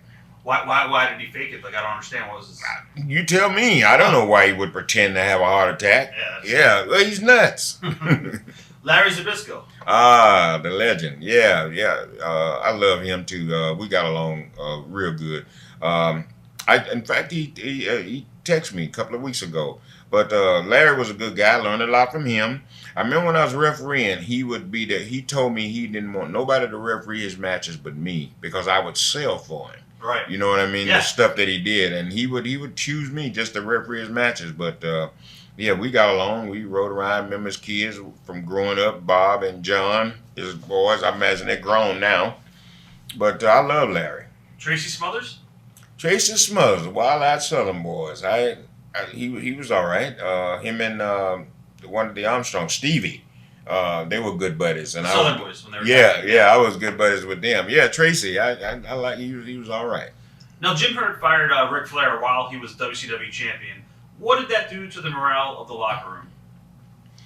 Well, I don't think it did anything. I don't think nobody really cared. You know what I mean? Because at that time, the focus was on certain people. Right. So whatever happened on top, it wasn't none of our business, it wasn't nobody's business. So you didn't, you just, whatever they did, they did. You just stayed out of the way, stayed out of their business. Eventually, Jim Herd was removed from power, and then Kip Fry came in to run the company. How would you compare Kip to Jim, or were both guys pretty much out of their element? Well, both guys were pretty much out of their element. Kip Fry, he was a lot easier going than Jim Herd. But he didn't have a clue about this either. There were so many of the Turner people that were in charge that didn't. They weren't wrestling. Bob Dew, he was one of the guys. God, I can't think of this other guy's name. Can't call it right now. But anyway, they just didn't have a clue, man. Well, eventually they did have a clue, and they went with Bill Watts, who obviously ran the Mid-South Territory. No, they didn't have a clue then either. You did not like the choice for Bill? No, man. He came in, he cut everybody's money. He just went wild too. He was a tyrant. You know what I mean? And I guess, I've seen him, over not lately, but since I've seen him, I think he's changed a little bit too. A little bit. Yeah, humble a little bit, but he cut everybody's money, and he knew nobody liked him because he always kept a gun on him. He had this gun that was strapped to his leg, a little Derringer. Yep. And he kept that on him all the time. And I remember he tried to take the belt back from Scott Steiner, and Scott wouldn't give it to him. So Scott had it at TV, had the belt at TV, and Scott used to always bring his dog. He had a pit bull named Arnold. and Arnold was sit by Scott's bag, and nobody went to that bag. I seen them make that dog. He almost ate up Tommy Rich one time, but they pulled him off. But they sicked him on Tommy Rich. But Bill Watts tried to take that belt, and he told Bill Watts, "Well, go and get it. It's right there in my bag." And Arnold was sitting that belt right there. I don't think Scott gave it to him. He might have that belt today. There was a fight because we've been told about that fight between Scotty and Bill. They did not get along, so. No. Well, Bill, he just was hardcore, man. They tried to, run the business the old way. You gotta, nothing wrong with that, but you gotta change. Life, time changes. Summer changes the winter. So, sometimes you gotta just, adapt with the times. And I think that's what's wrong with with the world today. People scared of change. A lot of people said Bill Watts was a racist. But, he did make Ron Simmons world champion in Baltimore. What are your thoughts on Bill Watts being a racist? And there was the big lawsuit with him that happened over the newsletter. Well, it didn't happen over the newsletter, but it was brought up, you know what I'm talking about, where he made comments in that interview with Wade Keller. Do you think he gets unfairly, labeled as a racist? Well, I heard this story here. And I don't know how true this is, but I've heard it from different people and reliable people. I heard that Junkyard Dog, when he was working for Bill Watts, Junkyard Dog was in the bathroom. And, the beginning of it, Junkyard Dog had already talked to WWF at that time. And he was leaving. Well, I don't think he told Bill or nothing about it. And the way I got it is that he was in the bathroom. In some way, Grizzly Smith found out about it. So JYD was in the bathroom in the stall. Well, Bill Watts and Grizzly Smith were in the bathroom. They didn't know JYD was in that stall. And I heard that Grizzly Smith told Watts, he said, Sylvester is getting ready to walk. He's getting ready to go up to New York. He's going to leave us. And the way I got it is Bill Watts said, I ain't worried about that. That end ain't going nowhere. So, and it's hard to say racist, because, he did have Ernie Ladd. He was the first black booker. And I did hear that a lot of the promoters in the other territories were mad with Bill Watts for putting Ernie Ladd in that position. You don't put no in there. We don't have that, So it's just hard to say about Bill. I don't, like I said, he cut my money when he came to WCW, so I ain't got no love lost there. But like I said, I got along with him, no problem. What about his son, Eric Watts? I don't remember much about Eric. I met him, but, he didn't stay around long, so I didn't never get a chance to, Do you think he just got the big push because he was the son of Bill, obviously? Oh, of course. Yeah, that's self-explanatory. What are your memories of Jake Roberts' run? And it was pretty short in WCW. Do you think that was because of the Demons, or? I think it was because of the Demons. God, I love Jake. I think he's got his life together now and straightened out. In fact, I saw him in Atlanta, the gym that I go to. Him and Dallas Page and Scott Hall both, they go to that gym. And I had a chance to talk to Jake a couple of times, and I'm just proud that Jake turned his life around, and was able to, not meet his master, because, a lot of people that were doing all that stuff like Jake, a lot of them didn't make it. They're gone. So God blessed him to stay alive and get himself together, and I hope he stays that way. Eric Bischoff, he now comes into WCW, I believe, as an announcer in 1991 from AWA. By early 1992, you're co-hosting Main Event with him. What are your early memories of working with Eric Bischoff, and on how was he on a personal level during that time period? Well, during that time period, he was a nice guy. He enjoyed, working with me. Bill Watts didn't like him. I don't think Bill Watts cared about him much, but Jim Ross was like Bill Watts' right-hand man. So Jim Ross was able to go to Bill Watts and tell Bill Watts, let's cool it with Eric, leave him alone, he's all right. Why do you think you didn't like him? I don't know. Okay. I just don't know. But I went to work with Eric. They put me, the announcing with him, and so I had, been around a little bit, and so I knew a little something, not much, but I would always help Eric. And they would crowd him with a lot of work, you know what I mean? With a lot of pre-tapes, a lot of stuff you do after hours. And he had so much stuff, and I would stay there and help him, on my own. It wasn't no extra pay, wasn't nothing, but I knew what was happening with him. And I would stay, and he'll tell you this or that, I would stay at that studio at 9 or 10 o'clock at night and help him just so he could get through with his work. Um, so he was all right. I think after he got the power, it kind of went to his head. I was going to ask you that. Yeah, got him went to his head. So he turned his back on me and a lot of other people, that helped him, But, I've watched it, man. Everybody get that power. I swear. They just flip completely out. And it never fails. I don't think I've seen one person that has got in power and did the right thing. I haven't seen it.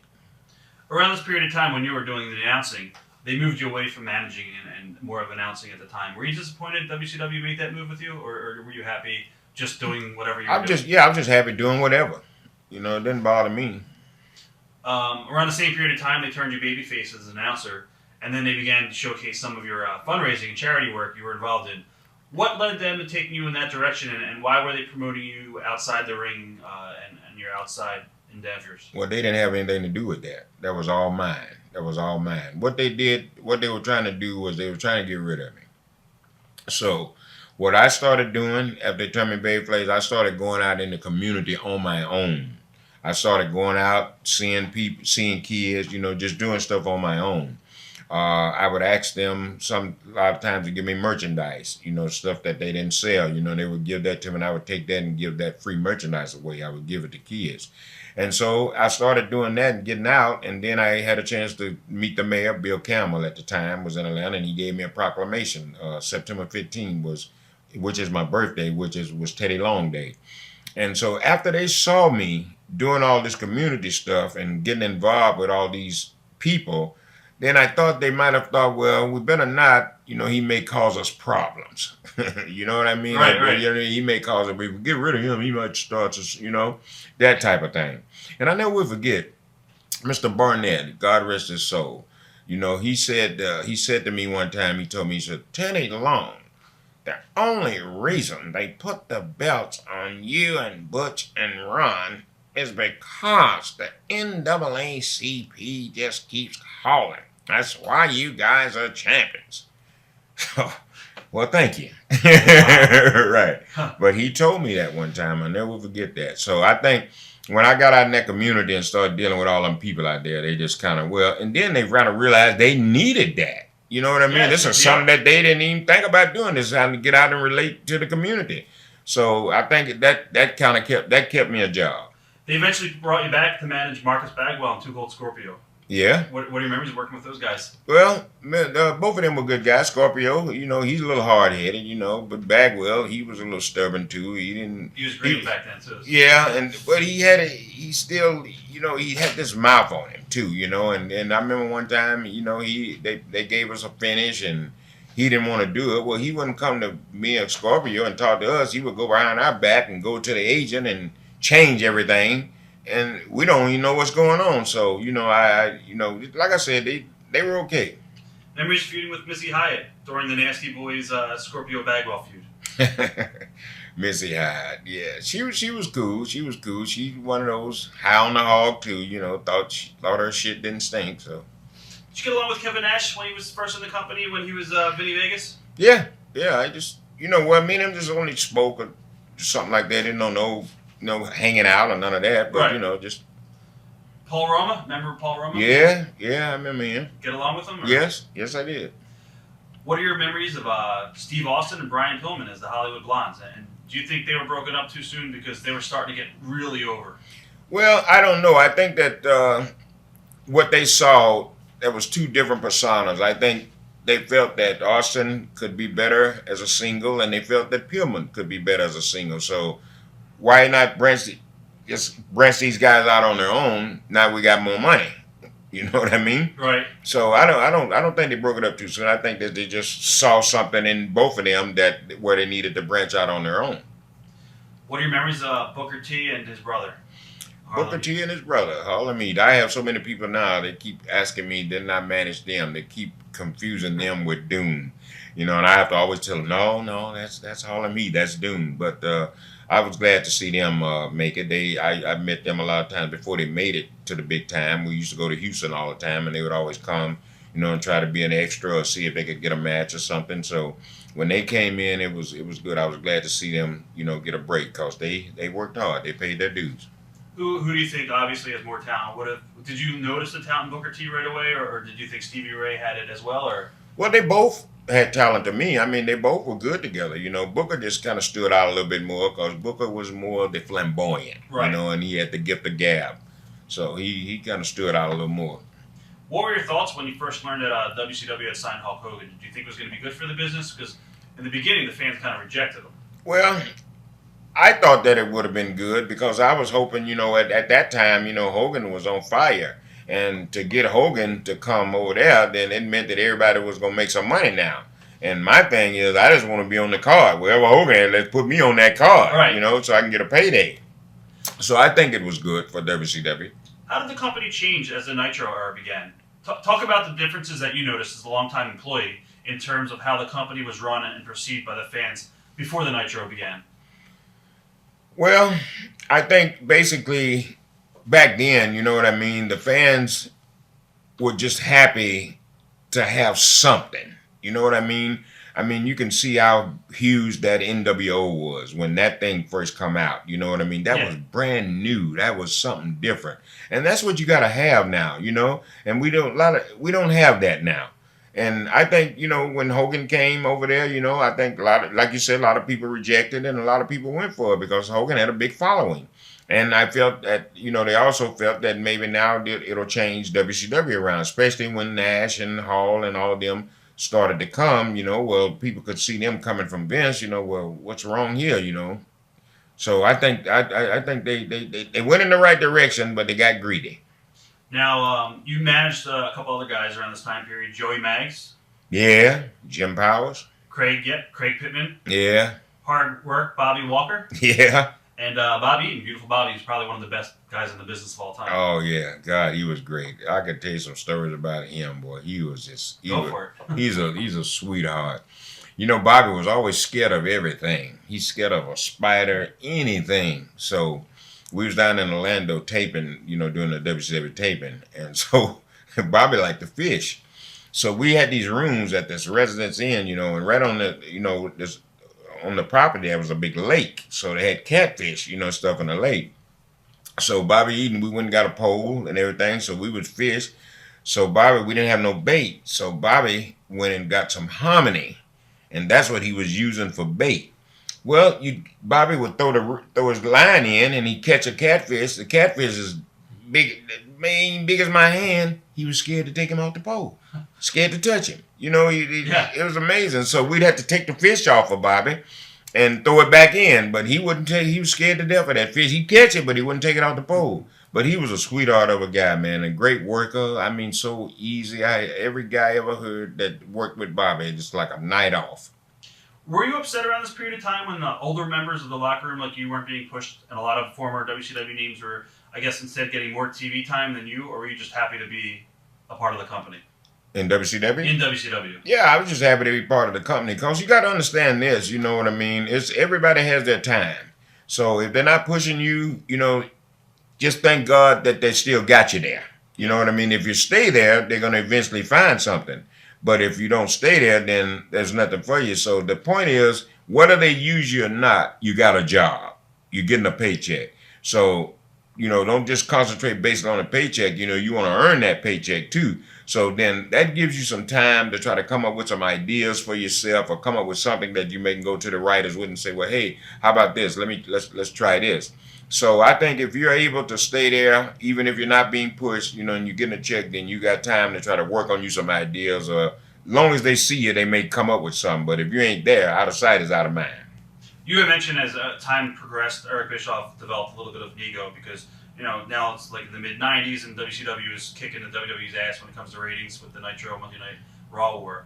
How did Eric really change as far as success? You said he had a big ego, but go ahead. Yeah, well, he changed because, power sometimes does something to people. You know what I mean?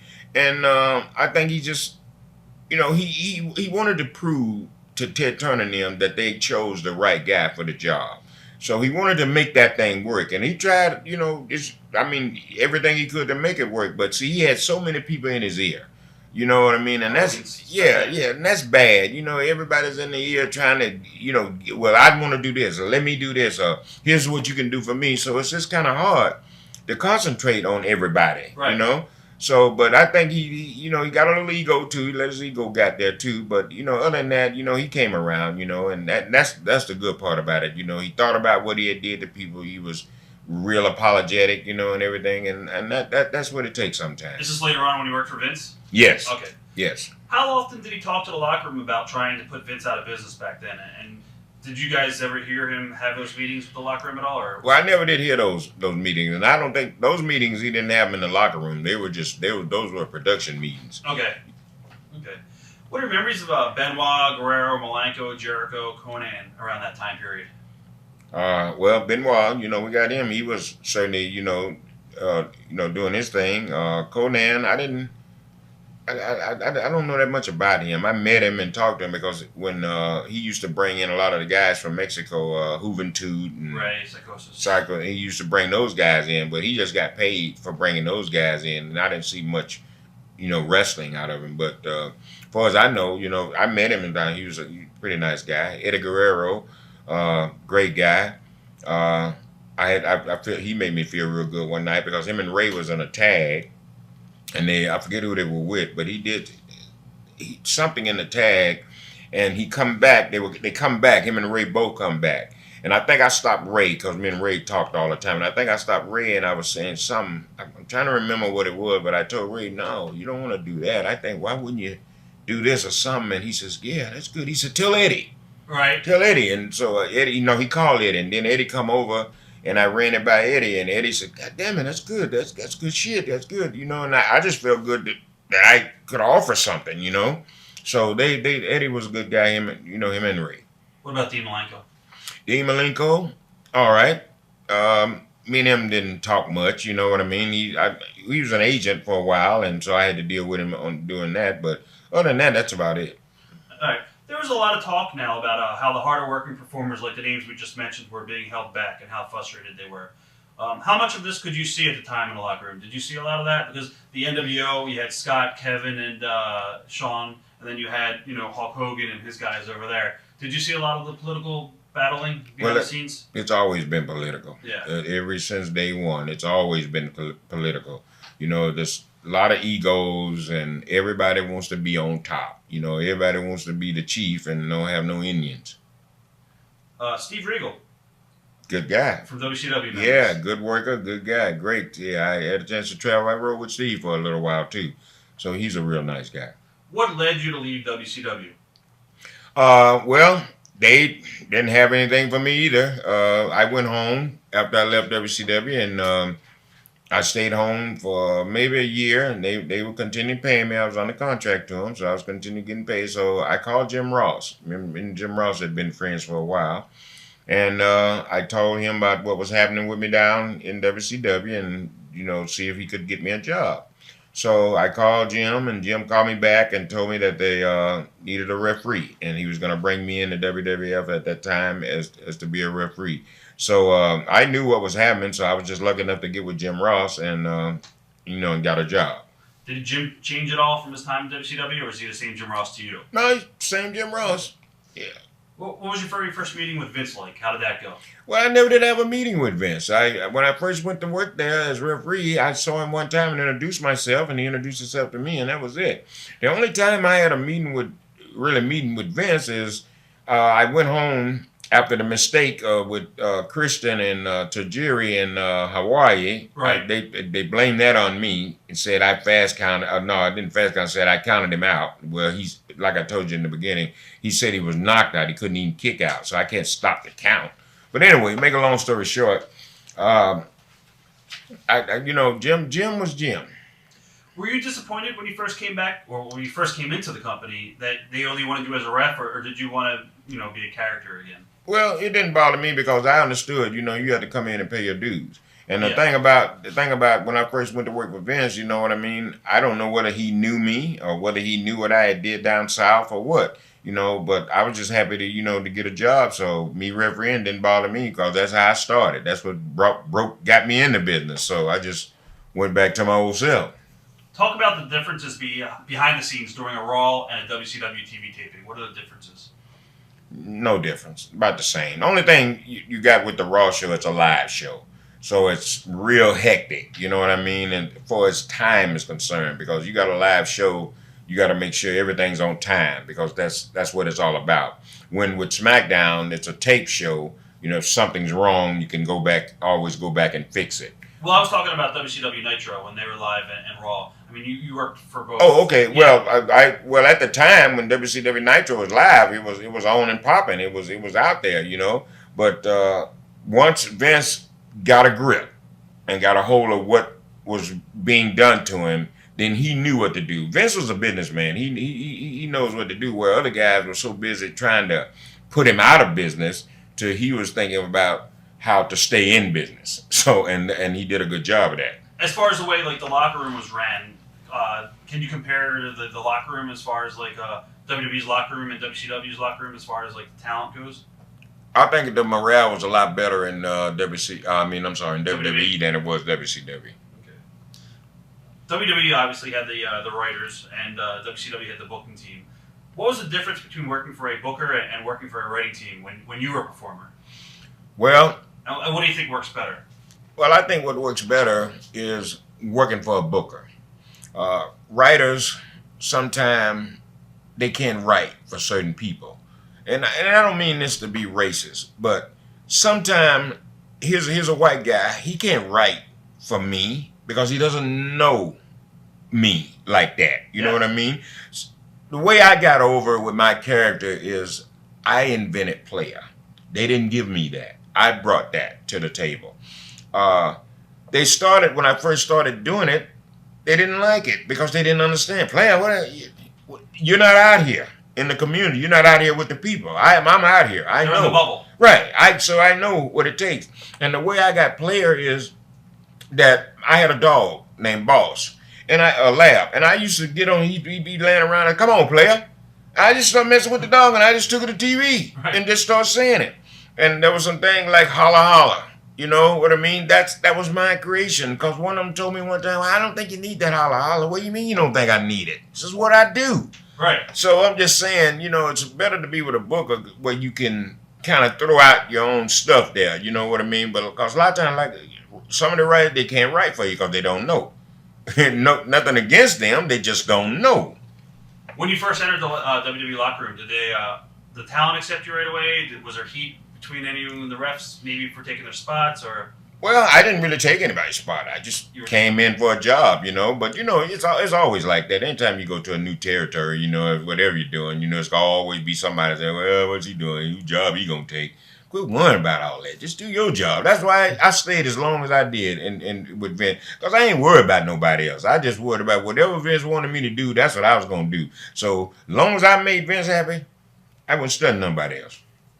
What were the differences between reffing in NWA/WCW compared to the WWE? What was that question? What were the differences between reffing in NWA and WCW compared to the WWE? Well, WWE was a lot easier, you know, because they were basically they were out of the back in the daytime when I first went to Vince in 1998. But when I first started, it was real hard because you carried a lot of you know, you had to keep stuff in your head that you were told that you had to tell guys. Right. You know, it wasn't a way. Some locker rooms, you know, we had the baby faces here and the heels over here, where you'd have to, you know, they couldn't talk to each other, so the referee had to be the guy to relay all those messages. So, you know, I thought it was a lot. I'm glad I learned in WCW and NWA because I learned it right. That's where you were taught right in those days. What aspects of officiating in the NWA would you like to see WWE adopt? Well, nothing really, because like I said, they've changed so many rules now. You know what I mean? Like I said, you could you know, you'd get a warning about the closed fist. Now you don't get that warning. So it's just Vince has changed a lot of the rules, you know, and I think the reason he did that is try to get away from the old stuff. You know what I mean, and step into the new. So, like I said, I think, you know, it's just so many referees now, man, till it's hard to learn because you're not in there long enough. But that's what NXT is all about. I mean, that's why they send a lot of the guys there so they can train and they can learn. You were there the night Owen Hart passed away. What are your memories of that tragic night? Pretty bad. Kansas City is where it was. And I remember hearing that. And I was standing right there when they brought Owen through. They rolled him right out on the stretcher, and he had turned as white as a ghost. And to me, I knew then he was gone. You know, because that was just tragic. Because we was playing around, it was me, him, and Godfather that day, and we just joking around. Because Owen, he's the biggest prankster in the world, and he always kept you laughing. He's always pulling ribs and stuff, and you just enjoyed Owen. I did. I had a good time. So that was really tragic. We lost a good one. Do you think the show should have went on, or do you think you should have stopped? Well, you can't stop. Right. You can't. You know what I mean? Even if you want to. You mean, because there's so many people that have bought that pay-per-view, they have no idea what has went on. So, you know, I think the best thing to do is, and I think that's what Owen would have wanted, you know, just to continue. Were you the ref when Droz broke his neck with D'Lo? I was there. I was a referee. I saw it all. That was frightening because I went over to Droz, and Droz said to me, he said, "I'm dying. I can't breathe." He said, "I'm fixing to die. I can't breathe." And he said those words to me. And that was the first time I had ever experienced anything like that. And that was just bad. What did you do? You throw up decks right away, or? Well, we threw the signal up to let them know that he was hurt. Like then, that was live TV, so you got to continue. It was a Raw, so you got to keep on going. But after that, we got out and everybody, went to the hospital at night, to see about him. But I saw D'Lo drop him right on his head. What led you in WWE turning heel to finally getting the spot to manager? What led to that? Well, I think Vince, that was a Vince McMahon call. I think I went out that night, the first night I went out with D'Lo Brown, down with the Brown, and then I come back through the Gorilla, and Vince stood up, started clapping, gave me a standing ovation, and the next thing I know, he was just putting me with people. Were you happy to be back in that role? Yeah, oh yeah. I was just happy to be able to prove myself because when I was in NWA, it was just so hard trying to prove yourself. Everybody, even if, and then when you start getting over, they kick you back. Oh, let's stop this. He's getting over it. And you hear that a lot in WCW. Yeah, so it was just a struggle, man. So to be over, when I came to work for Vince, and for Vince to give me the break and the opportunity that he gave me, man, I was excited because there was a lot of people that I wanted to prove myself to. Who were the main people that you wanted to prove yourself to? Ric Flair was one of them. Arn Anderson, he was another one. Basically, there's 2 or 3 people there. But I just, people that just dogged me, and just, kicked me to the curb, just bad. What were the differences between the WCW Teddy Long character and the WWE character? Oh, a lot of difference because in the WCW characters, I was on my own. I'm doing everything on my own, thinking up stuff and everything. And when I got to WWE, it was a lot easier because they had the writers that would write stuff. And one thing about this, I was able to kind of call my own shots because when they would write something, if I could correct it or if I saw something that didn't fit, I was able to say, well, no, I'm not going to do that. Let's do it like this. And Vince, it's called a carte blanche. That's what they call it. And that's what I had there. Nobody could bother me. Right. You know what I mean? And I didn't take advantage of that. I was just happy to know that, but it didn't change me. I still stayed the same. I don't care about the power. I ain't going to act up because I saw too many people do that. As soon as they get the power, they go stupid. No, I didn't do that. I said, I'm going to make it. And I did. Was it different managing WWE as well? Yeah, a lot different because Vince was more strict. Vince, was a businessman. A lot of time in WCW, they joked around. They played a lot. Nobody took their job serious. Right. As far as like in the ring managing talent, that's what I meant. I meant, was it harder for you to manage your talent in WWE? Or it was harder for me to manage in WCW because in WCW, you got to think at all times. When you was in the WWE, you knew what you were going out there to do. Okay. It was professional. Right. All right. Some of the talent that they paired you with was D'Lo Brown. You mentioned him. Rodney Mack. Memories of working a little bit with Rodney. Yes, I enjoyed working with him. He was great. I think he got his Him and Hurricane Shane Helms got into a fight one night, Knoxville, Tennessee. And, just, I think it's like this, you don't beat up the white boys, okay? Right. So next thing I know, he was gone. He was let go. Christopher Nowinski?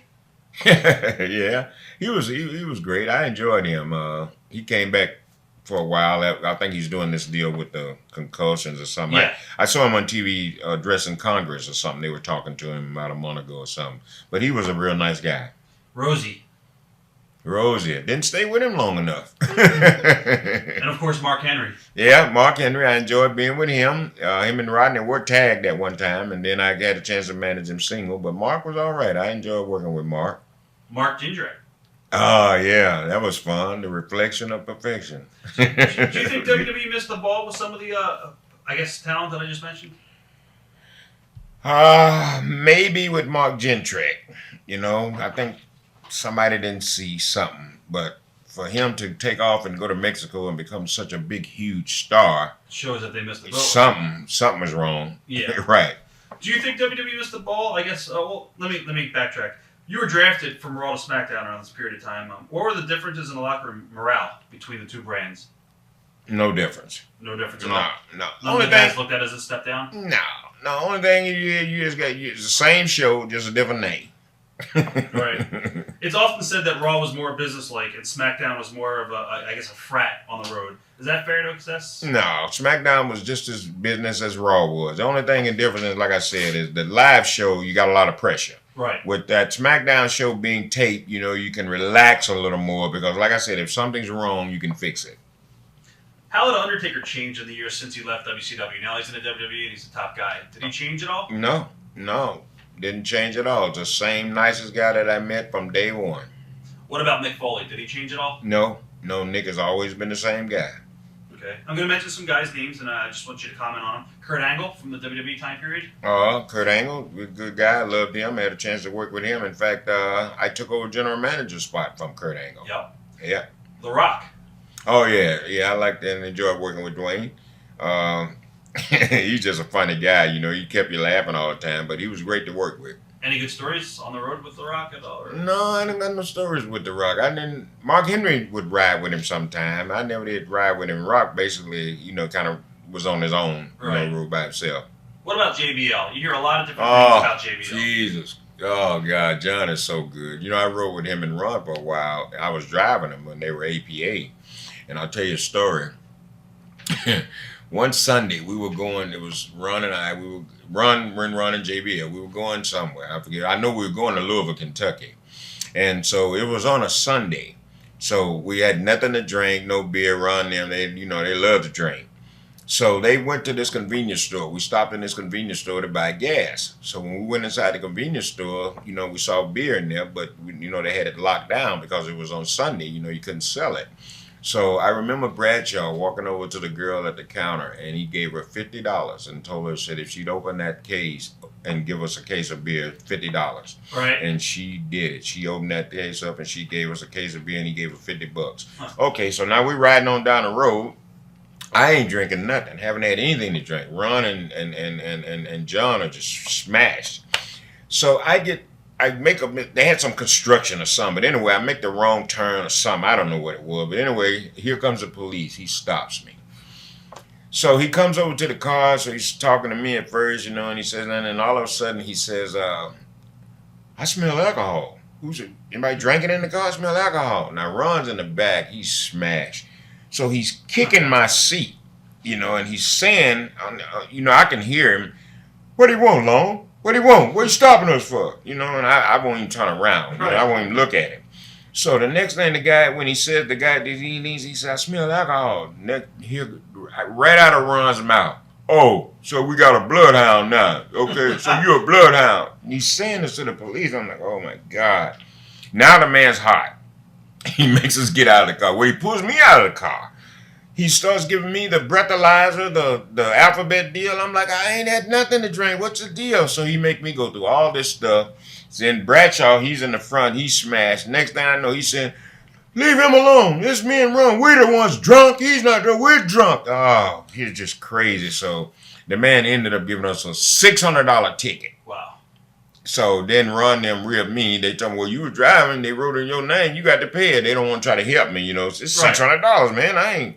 So, but they did. We did all pitched in and pay the ticket. But golly, man, I rode with them. I left Ron one time. We was in Syracuse or Rochester, and we was going to Albany, New York. We left Rochester, so now we got Godfather. He was in there with us. He was in the van with us. So now we got plenty of beer. Oh, we're rolling down the road. We're drinking, and so now you get to drinking beer. You got to piss. Yeah. So I pull over to the side, so everybody gets out and everybody takes a piss. So I get back. Everybody get back in the car. So I get back in first. So I ain't really paying no attention. So everybody gets in. So finally the door shuts or something. So I think everybody's in. So I take off.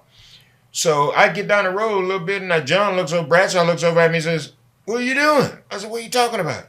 "You left Ron back there." I said, "What? You left Ron?" So now I got to get over on the side, and I had to bag up that side road for at least a mile to go back and get him. It's snowing. And when I get back to him, he's a snowman. He's just covered in snow.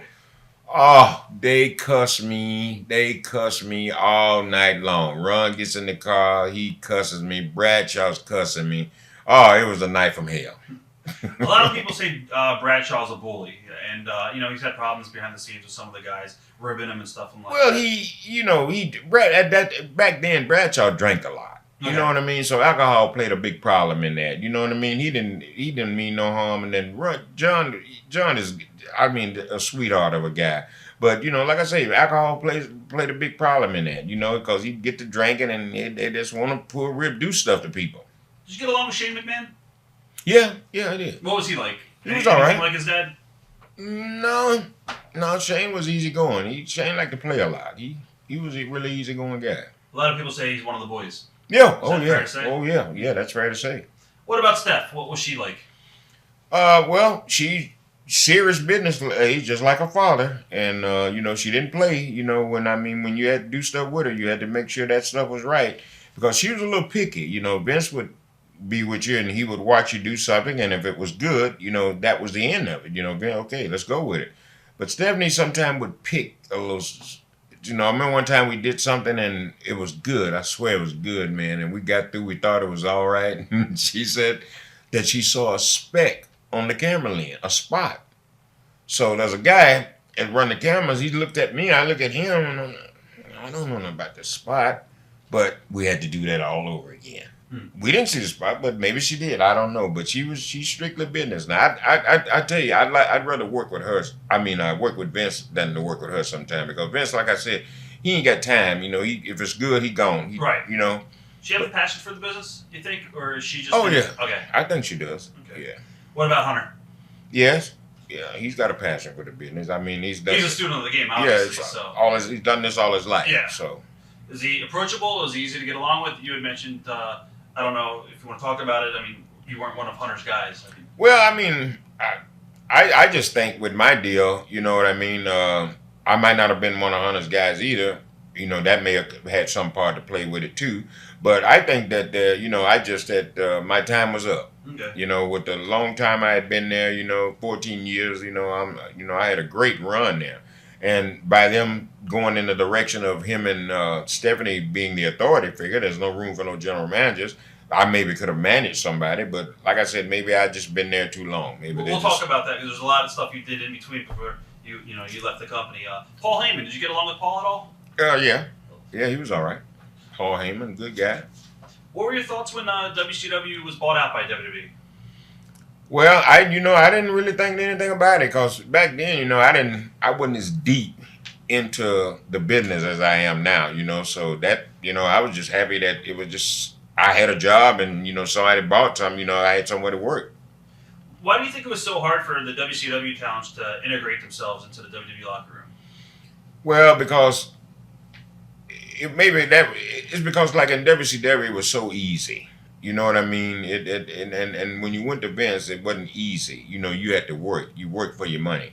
And I think a lot of guys in WCW, they were spoiled. They just had so much handed to them, and they didn't give anything for it. Were you ever worried when WCW guys came in for your spot, or because there was only so many spots, or were you pretty much secure at that time? Well, when they started coming in, I was pretty much secure. I didn't really have no spot. I was refereeing. Yeah. So, you know, referees, no, they don't mean that. You know, they used to say back in the day, referees don't sell tickets. Do you think there were guys who got screwed about politics coming in? I know Bagwell didn't last past one TV. Well, that was because of Bagwell. You know, he just had a bad attitude, you know, didn't come in, didn't want to do what he was told, you know, and just running that mouth. So, you know, his downfall in WWE was his fault. What about Diamond Dallas Page? What led to him leaving?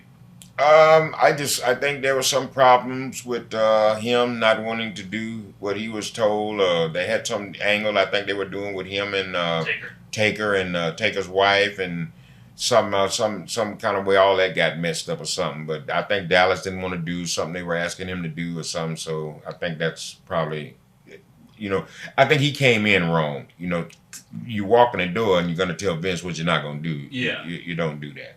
What's it like working WrestleMania card? That's phenomenal to be able to walk out on WrestleMania. I came out in Atlanta, Georgia when they had WrestleMania in Atlanta, my home, and it was 70-some thousand people there. And I walked out, and all those 70,000 people cheered for me. And for you to hear that, you know, look around at 70,000 people and they're cheering, that's phenomenal. So WrestleMania is like a Super Bowl, brother. I mean, I had a chance to headline one, and not basically headline it, but I was there, and I had a big part. I played a big part, and that was good for me. What point in time do you ever sit back, maybe you're on an airplane, you're in a hotel, nobody's around, and you say, wow, I made it. I'm famous. Does that ever occur to you? Well, I don't say I'm famous, but I do say I made it, because I look at it like this. You know, they can't make me mad. They can't hurt me. I went as high as you can go. I'm not a wrestler, so I didn't have to strive to be world champion. But I had a chance to run both of Vince McMahon's companies, Raw and SmackDown. SmackDown longer than Raw. So you can't go no higher than that. You're in charge of the man's stuff. Yep. So, and if you know Vince like I do, if he put you in charge of something, you got to be doing something. He don't play about that. You know, he ain't put me out there in charge because he liked me. You know, he put me out there in charge because I'm adding something to the company. I'm able to help somebody draw some money. Because that's what it's all about. Is there something about Vince that nobody knows that you could share with us? No. Only thing I can think, people just give him a bad rap, and I don't think that. I mean, I never had no problem with him, so I can't complain. I can't say nothing. All that man ever did for me was help me. He would come to me sometime, and he knew me. You know, he knew that I didn't have no problem, whatever he wanted to do. And he made me come to work on my birthday. Hamilton, Ontario, Canada. I never forget it. But that's when I was doing the angle with the Undertaker. So that's why I say birthdays, holidays don't mean nothing. This business is that the show must go on. But I never forget that. I was working on my birthday and everything, and I didn't think nothing about it. I didn't care. And he come and he eased right up behind me and he says, "Happy birthday, player." And he walked on, and I thought about it. I said, well, at least he thought about my birthday. I forgot all about it. I'm working. I didn't think about it. So the only thing I said, he helped me. He told me one time out of his own mouth that I had a lifetime job there. But like I said, he ain't the guy, basically. Now. Right. Memories of the Angle where you talked about it, named GM SmackDown replacing Kurt. Were you surprised when you heard the news they were going to go with you? Yeah, really surprised and scared to death. Because I'm like, I know what role I'm fixing to be in now. It's going to call for a lot of talking, a lot of remembering, a lot of stuff, you know. And it was just a big task, you know, and I had never been in that spot before. But I said to myself, I'm going to do this. And after a month or so, I got comfortable, you know. Talk about when they hand you the script and they tell you, all right, Teddy, this is your bullet points. You got to go out there and do this promo. When you get the paperwork, it's in the afternoon. How long do you study it before you can actually go out there and remember it? Well, I'm not blowing my own horn, but this is the truth. You can ask Vince this, or you can ask anybody that knows me. Tony Atlas will be one to tell you this. I take a script, I look at it, 5 minutes, 6 minutes, I got it. I would go to rehearsals with no script in my hand. Everybody else would have their paper reading it. I'd have no paper. I'd memorize already. what was on that paper.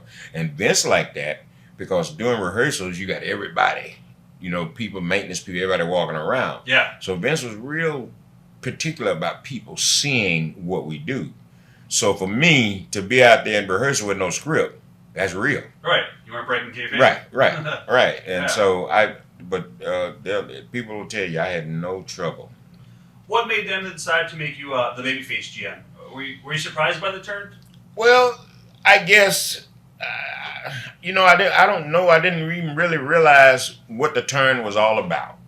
I was just happy to be in a position that I'm going to be used now, and I got a chance now to prove myself. And so when they made that change, a lot of people didn't agree with it, but Vince saw it, know. And after I started it, then Vince explained to me, they like you. God damn it, they like you. So, and they believed me. When I made something, a call or something, they believed that was going to happen. Yeah. So that's how I come across. What were your thoughts on the new talent initiative idea on SmackDown?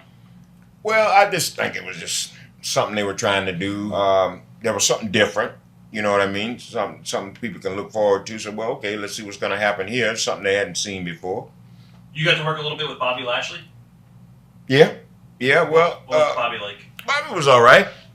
He was a nice guy. I think he didn't like too much about the wedding. He was dating Crystal at the time. Yeah.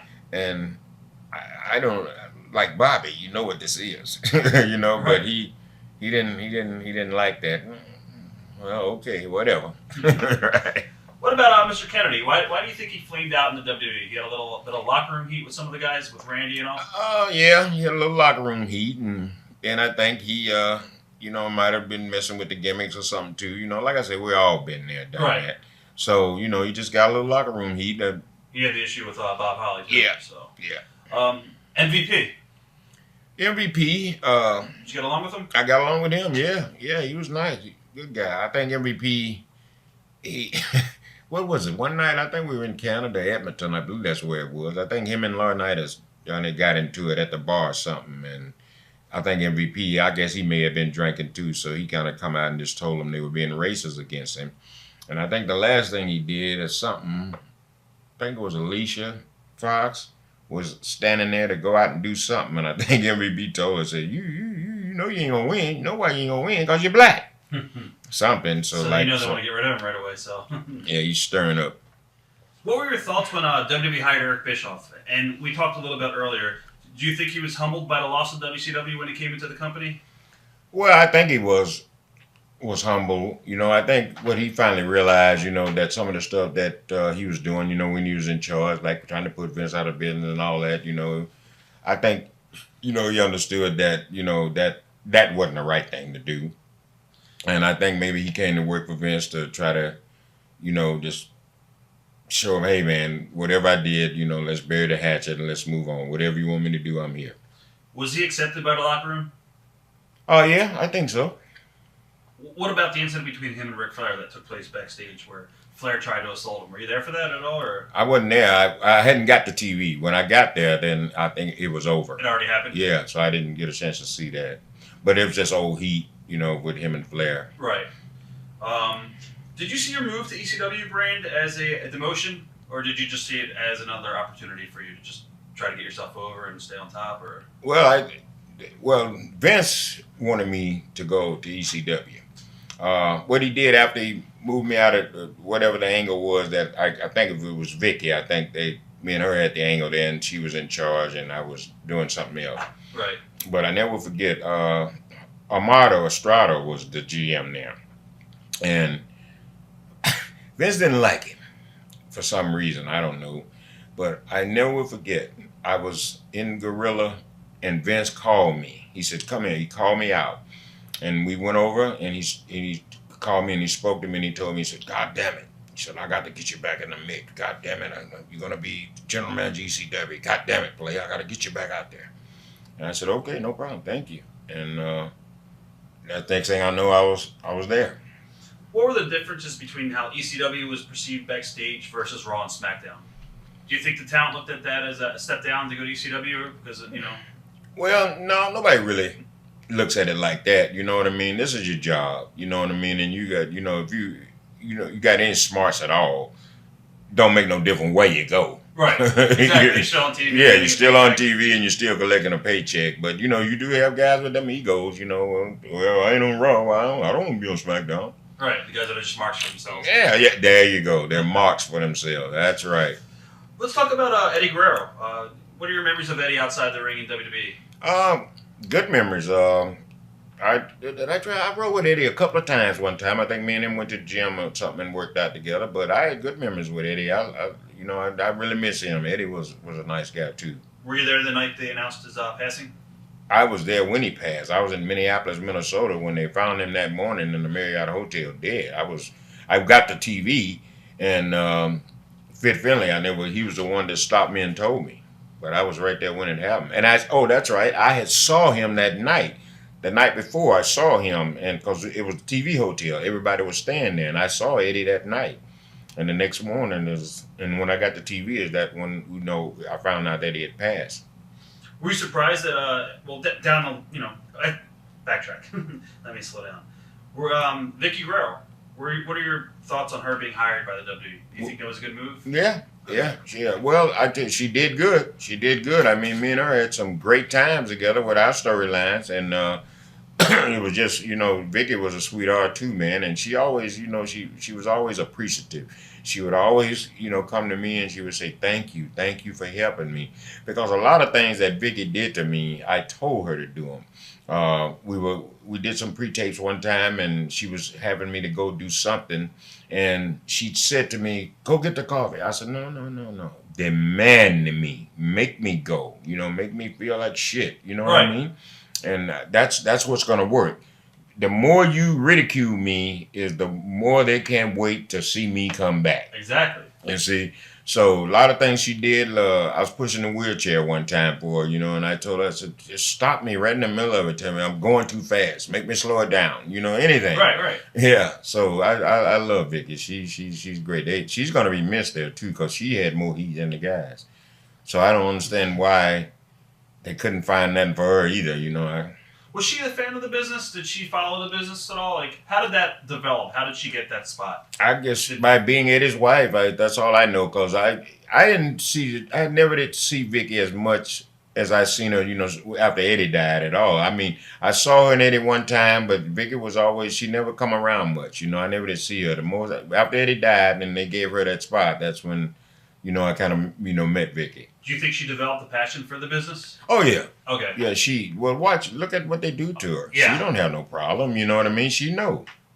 What are your thoughts on how she improved and evolved over the years? Oh, yeah, very good. Great improvement. After she got the hang of it, and she understood what her role was, she just took off and she's off and running. You actually got to work with Eric Bischoff. I forgot to mention that. Yeah, we had a match. Yeah, Survivor Series, 2005. Worst match in the history of professional wrestling, I thought. It was just bad. Just bad. We didn't have nothing. We didn't have nothing to do. You know what I mean? It's just I don't know.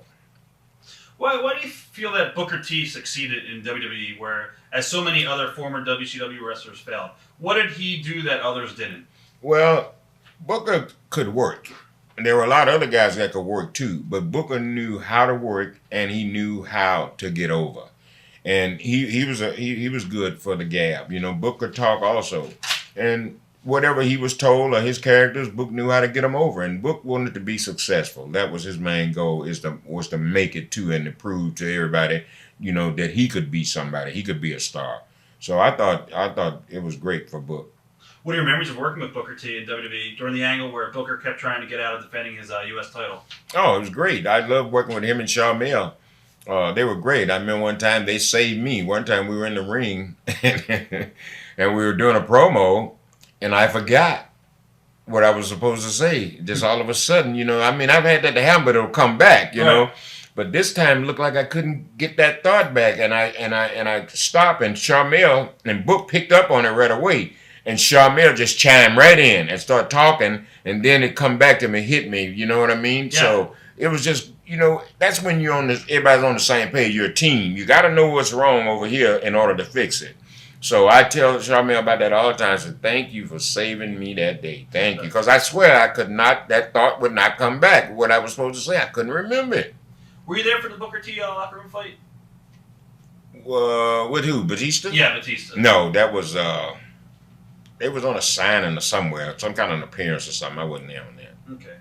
What led to the angle where you fired Melina and John Morrison from SmackDown? And did Melina have a lot of heat on her? Because I hear from, like, talking to a lot of different people, she had a lot of heat. Well, not then. I don't. When that thing, they were just part of the angle. That Right. She didn't have no heat then. I think as she stayed there a little more and got kind of comfortable and started listening to people, you know, listening to people can cause you more trouble than you can get in, you know.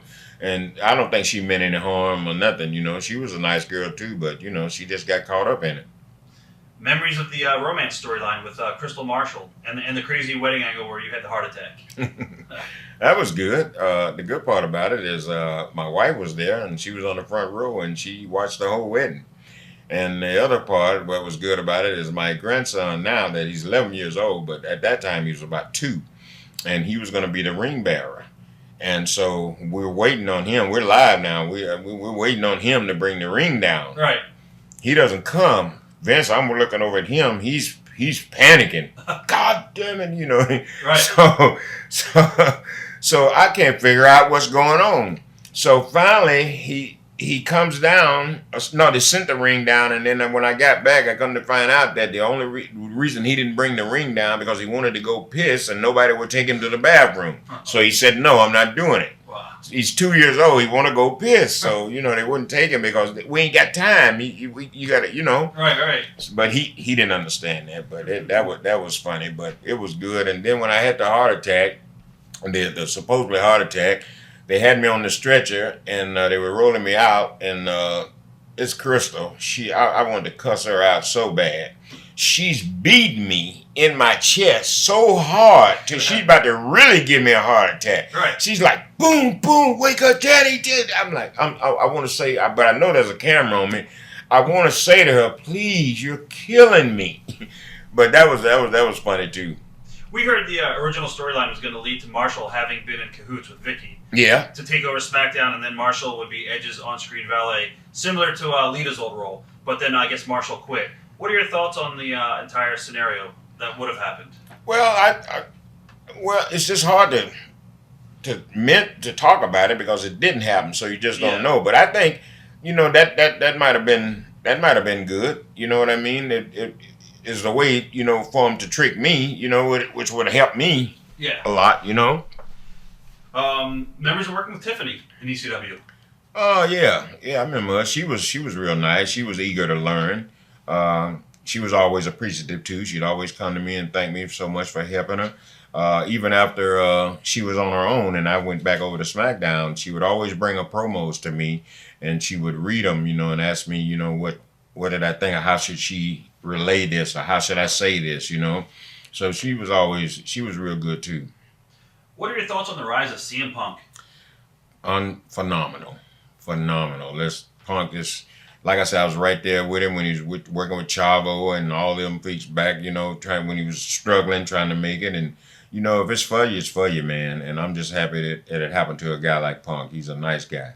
You think he'll be back in the business again, obviously, one day? Or do you think one day? I think one day he may. But I don't think he's going to take the schedule that he had when he was in the WWE. I think he's going to be much more flexible and much more, you know, on it, doing what he wants to do. Did you see all the obstacles that he faced to his rise to being a top guy in WWE as far as the politics? And, you know, a lot of people didn't even want him there. He almost got fired one time, and, you know, Tommy Dreamer kind of saved his job, and other political stuff happened. Well, that's just the nature of this business. Yeah. That's the nature of this business. I don't care where you go, is somebody going to be hating, or somebody mad, or why'd you bring him in here? Hey, he ain't going to do nothing for us, and all that, you know, just jealousy and hatred. You know, that's what's wrong. Quit worrying about people. Do your job. You ain't got to worry about that. Just do what you're supposed to do. What about the CM Punk Undertaker conspiracy angle? It never really was explained, but the entire idea was that Punk was working with Vince McMahon, correct? Is that what they're going to do with that? Well, it was, to take out Taker. But you know, we went so far with that, as you know, with me in the coffin and all that stuff, and Like I said, I don't know what happened. It just got side routed. Yeah, that's the way things happen sometimes. Memories of working with Drew McIntyre as a chosen one. Yeah. And you had to ponder to him. Had fun with him too, you know, because I had to kind of help him too. I'd always talk to him, and we were doing something. Oh, I know, we were live something, and he had me down in the corner something, and I pulled him into me, and I told him, he said, I said to him, threaten me with my wife. Tell me I can't feed my family. I said, threaten me with that. Right. You know, let me think about that. Then now, I don't want to, I want to be able to feed my family. You know what I mean? And like I did with Laurinaitis, the thing me and him did, I told him, threaten me with my grandkids. Threaten me with their education. See, that's real. Yeah. You know, now I got these grandkids. Who's going to leave their grandkids behind? Right. What happened with Drew? I mean, a lot of people said he was the next big thing, and Vince loved him, and he was going to be the Well, next... Vince did like him, and I mean, you could tell that from, you know, the thing that me and him did, and after that, you know, other stuff. So was there a lot of heat on him because of what happened with his wife at SummerSlam in California, or no? Well, they knew her, you know. Right. Yeah, I don't know. Drew might have been his own worst enemy. You know, he might have just talked a little too much. You know, you can do that sometimes. You also got to work a little bit with Dolph Ziggler during the time period he was with Vicky on screen. What are your thoughts on his work and whether WWE has used him correctly? Because in my opinion, Dolph is probably one of the top workers out there. Dolph is awesome. Dolph is phenomenal. You know, they're missing the boat with him. You know, I don't know what the deal is. You know, they put the world title on him and took it right off him. You know what I mean? And the people, the night, I was right there when he won the title. Man, those people went nuts in the Meadowlands. I think that's where we were. And I just don't know. I don't. They say he's injury prone. Do you think that's an playable, excuse not to push him, or? Well, who's not injury prone? Exactly. Right. Injury can happen to anybody. You know, I don't know. That may be some in-house stuff. Yeah. So. What about Oksana, the romance angle? What are your thoughts on that? Well, that was good. I was happy to pull that off. That was Hunter's project, Oksana, and that was his idea to put me with her. So I think what they were trying to do, my thing is this, and I'm not blowing my own horn, but I was able to work with anybody. Anybody you put me with, I adjusted immediately, and I knew how to get them over. And that's why they put a lot of people with me, because they knew I could get them over. Yep. And with the Oksana romance thing, you know, I thought, you know, they knew that I could do that. And she was another person, you know, that was real appreciative too. She would always come and ask me for help, and she would always thank me for whatever we did. She was nice too. She just was a little. I don't think she had it for the business. You know, she wasn't courageous. Yeah. And that's, you kind of have to be courageous. But other than that, you know, she was all right. But she didn't have that drive. Were you disappointed when WWE decided to end your run as the SmackDown GM during WrestleMania 28 in the Raw vs. SmackDown tag? Well, no, because I was told that after I lost to Laurinaitis at WrestleMania, right, that I was going to go through the same deal that I went with Vicky through, the humiliation of Johnny and Eve, you know, tormenting me and making me do stuff, and that I was going to come back, you know, and take over again. And I remember they had a writer there named Eric, and he used to come to me and tell me, "Oh, we got some good stuff for you and Johnny, good stuff," but it never happened. So I just don't know. What are your memories of the vignettes where you were forced to become Johnny's second and be humiliated and all? Oh, it was all right with me. Didn't bother me at all. You know, I remember one time they ripped me one time, but I didn't sell it. Huh. They came to me and they told me they wanted me to massage Johnny's foot. Okay, so they looked at me. I said, "Okay, no problem." And so I remember they must have went back and they told. I think Vince was the real was it, and they went back and they told Vince, you know, "Hey, he got no problem with it." So I remember coming down the hall and Vince, I saw him. I spoke to him. He spoke to me and he says, "Well, you really gonna do that?" I said, "It's what you want, right? Whatever you want." And he just walked on in his office. Right.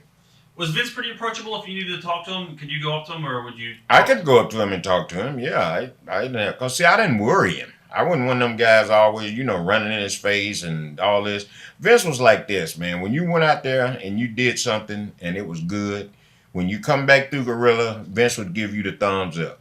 That's all you need. You ain't got to go over there and start talking about, well, you see, Vince, here's the reason why you, just when you get this, that's it. Keep on going. We hear that a lot. So. Yeah, and that's what I do. When he give me the thumbs up, I do, and I keep right on walking. What led to WWE finally taking you off TV? Did you ever get a straight answer? Never. Never got a straight answer. Don't know why. I was told by the writers that once I wasn't general manager, I was told that I was going to come back and start managing. They wanted me to be a heel manager. They was going to turn me heel and be a manager. Me and Booker both. We were told that. But that never happened. Then after I kept asking the writers, what's going on. They said, well, we keep bringing your name up, and they just keep knocking it down. Who do you think that is? Who's knocking it? Hunter? They didn't say. Would never tell me. They just said, we keep throwing your name out there, and they just keep. So I got it then. I said, okay, I got it. So what is your feeling? What is your belief? Why? I don't know. I just have no idea. I think that they just was ready to, my time was up. I just been there. They felt like because I remember somebody saying something to me, about me being the longest gentleman. I've had a job forever, and so when they start saying stuff to you like that, you got to put the line, right. Okay, well, they ready to take me out of it. WWE announced that they released you, but then we've heard that your contract actually expired. So what were the circumstances actually of your departure? Well, my contract expired. They didn't call me. They didn't call me and tell me, like this. They usually call you like 90 days before your contract expires to let you know whether they're going to renew you or not. Well, I never got a call from nobody about nothing. All I know, my contract ran out. When my contract ran out, I didn't get a call then. I think I got a call maybe a week later that, they wanted to release me. So Mark Arana called me, and he's just trying to start all this soft talk, well, hi, this is the call, I said, stop it. Stop. Just say what you got to say and let me go. I said, I ain't mad. You ain't got to worry. So everything that I was told was going to be done for me, that never happened, so. What were you told that was going to be done? Well, I was going to be, like I said, they were going to turn me heel manager and all that. And, right. Okay. So everything that they kept saying, it didn't happen. Yeah, you were hoping that you're going to be put back into a different role. Right. Because they asked me, well, you like being a heel? I was like, whatever. Right. Yes. What you want me to do, Would you ever go back full time, or are you happy now that you're outside the bubble? I'm happy that I'm not there anymore. It's really, I feel good. I've been on the road 20 years of my life traveling. And to me, to get home and get some rest and get some of that stress off for me was great. And like I said, I don't see myself ever going back there anyway. They don't have nothing for me. You know what I mean? They maybe feel that I've got too old now for their deal, They want that young face out there on TV. So if that's what they want, it's their company. After so many years of being on the road, how do you feel physically these days? Oh, I feel great. Now I do. When I first went home, man, I put some weight on, so I was just stressed out, man. I mean, completely stressed, just tired. Because for 20 years, I never unpacked my suitcase. It always stayed. I go home, I take out dirty stuff, and everything else I leave in there. Because I was only home 2 or 3 days, and I'm right back out on the road. So I never unpacked a suitcase for 20 years. What were your favorite and least favorite things about working for WWE? The travel was the part. I enjoyed my job. I had a good time doing it, just to travel. Like I said, I'm not a young man anymore, and that driving 300 miles every night, and it's just that's rough. Favorite towns? Oh, favorite towns. Corpus Christi. I love that. They had a place there called Walter's Oyster Bar, sold dollar margaritas. That's when I was drinking. I had a good time there. Philadelphia. I like Philly. I always had a good time in Philly. Didn't care. His favorite other town is what? That was somewhere else. Maybe L.A. Yeah, I like that. A lot of it was exciting in L.A. I enjoyed that. Out of all the celebrities that were backstage, anybody that really did you ever mark out for anybody that came to the shows from the entertainment industry? No, I don't think so. Because I never did, I'd see people, but I'm not the kind, I don't be running up to people, and trying to get, I'll speak and I keep on going. But I've had some guys, Jimmy Kimmel was a guy that was glad to meet me, Okay, right. Any thoughts of ever going to TNA? No, I hadn't thought about it. Do you follow the product at all, or no? I look at it. Okay. Yeah, I watch it. Yeah, I hadn't thought about it, but who knows? You never know. Let's talk about some other talent that you shared the locker room with, and then we'll wrap this up. I'm gonna have a list of laundry list of names, and you just give some comments if you have any stories on them, like John Cena. I don't have any stories on him. Me and him talk. I remember telling him one time when he first came to WWE that when he had the mohawk or some kind of haircut, he had that army cut or something. But I remember, excuse me, when he first started, I told him, I said, "You gonna be the guy here, brother." You knew he had the it factor right away. Yeah. Oh yeah. Yeah. And he's a workaholic. Oh, really? They don't come no better than him. Yeah. Yeah. He's gave 100% plus. Lita. Good, nice lady. Didn't know much. Just spoke. When she was around. Never had no real conversation with her or nothing. But as far as I know, nice lady. Rey Mysterio. Oh, Ray, man, love it. Great guy, man. Absolutely fantastic. I wanted to go home one night from Fayetteville, North Carolina. I think we'd come from overseas, so I've been on the road like 14 days. Man, I'm so beat and tired. And my flight was the next morning, and I just wanted to go home. And I remember Ray was driving. He had his bus, and his bus was going back to Atlanta, and that's where he was going to fly out. And he offered me, he told me, he said, "Man, if you want to go home, man, come on, get on the bus." And I rode the bus that night to Atlanta. My wife picked me up about 5 o'clock in the morning. I think that's when we got to Atlanta. But Ray was always super guy. Trish Stratus. Trish Stratus, love her to death. Enjoy working with her. Super. Edge. Edge, oh God, I love him. The story about Edge, I call him Brandy 2. And the reason I call him Brandy 2 because he has a little dog named Brandy.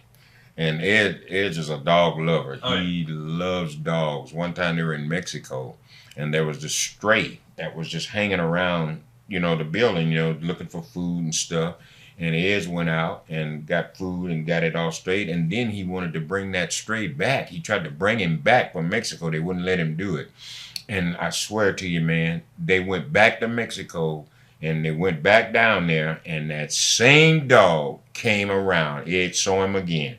And the people said he had never come around. They hadn't seen that dog. That's crazy. Yeah, but I love Edge. I congratulated him on. I think he's just had a baby. Yeah. And I text him, and he texts me back all the time. His mom's a great person too. She loves cats. So pet lovers. Yeah. Carlito. Oh yeah. Nice guy. Enjoyed the angle. We know with me and him. What about Matt and Jeff, the Hardy Boys? Matt and Jeff. Yeah, I've been knowing them for many years. Yeah, I love both of them. Bubba Ray and Devon? Bubba Ray, Devon. In fact, I talked to Devon yesterday. Bubba Ray, I didn't get along with him too much. He's hard-headed. He's one of those guys that think he's the world wrapped up in one. So, I know Bubba, trust me. Yes, sir. Christian? Yeah. Christian's all right. Kind of quiet, he's a cat lover. So. Yep. And some of the new blood. We'll talk about Randy Orton. Randy Orton, yeah.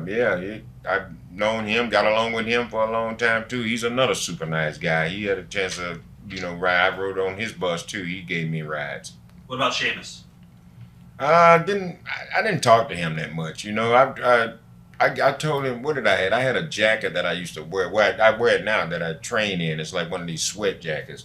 And he wanted one of them, and I got one of them for him, and that's about it. What about Zack Ryder?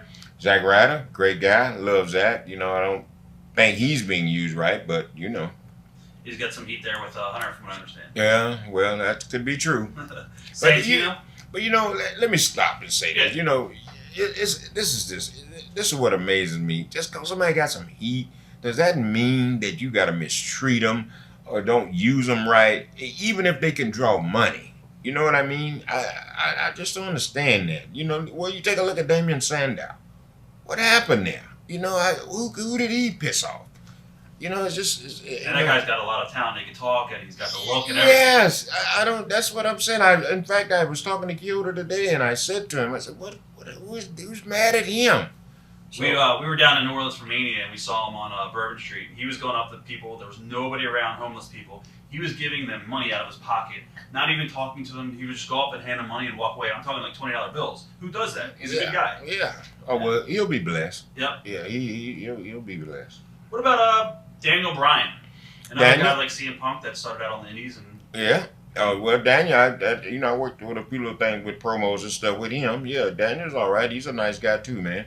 Humble, no ego, and real humble. Yep. Yeah. Oh, yeah. One of the nicest guys. Wade Barrett. Wade. Where did we? Me and Wade was overseas, and we're in London. And that morning we got up, and what they do, they have a van that takes you to the gym, and brings you back. So this guy took us to a gym. Golly, I can't think of the name of it right now. But anyway, when me and Wade got over there, it was in a guy's house. He got some equipment in there that's 50 years old. And this gym is in his house. It was just horrible. Right.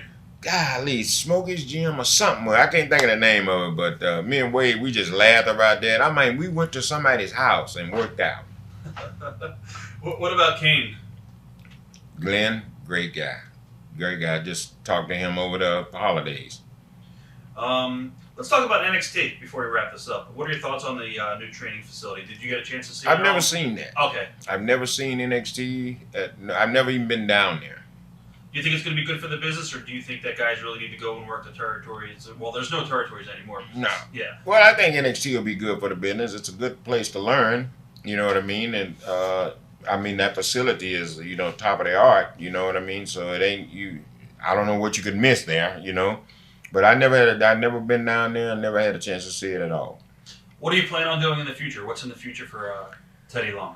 Well, Teddy Long's just taking it easy right now. I'm just enjoying being at home, man, resting, and I don't know what the future's gonna hold. I'm just waiting to see. Right now, I'm still on the contract, so as soon as that's over with, then I'll have a little bit more freedom, and we'll go from there. Any final words you want to say to your fans that you might not have ever had a chance to say?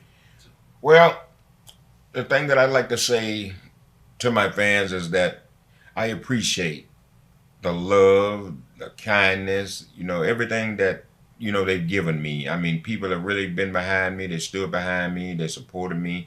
And I appreciate that. And I'm sure I'll tell you what I'm going to do. I'm going to leave my future into the hands of the fans. And wherever y'all want me at or wherever you think I should be, then you make that decision and let me know, and I'll see if I can fulfill it for you. You have a website, or are you on Twitter or anything? No, I don't get on none of that. I ain't got no patience. Right. I can't talk to folks like that. Well, but I did, somebody told me, and I ain't seen this, but somebody said they had something on the internet, something where they were saying where they wanted me to go for another company and all that, and they was getting signatures or something, but somebody just, how people talk. I never seen that, so. A petition. Yeah. Do you know what the company was, or?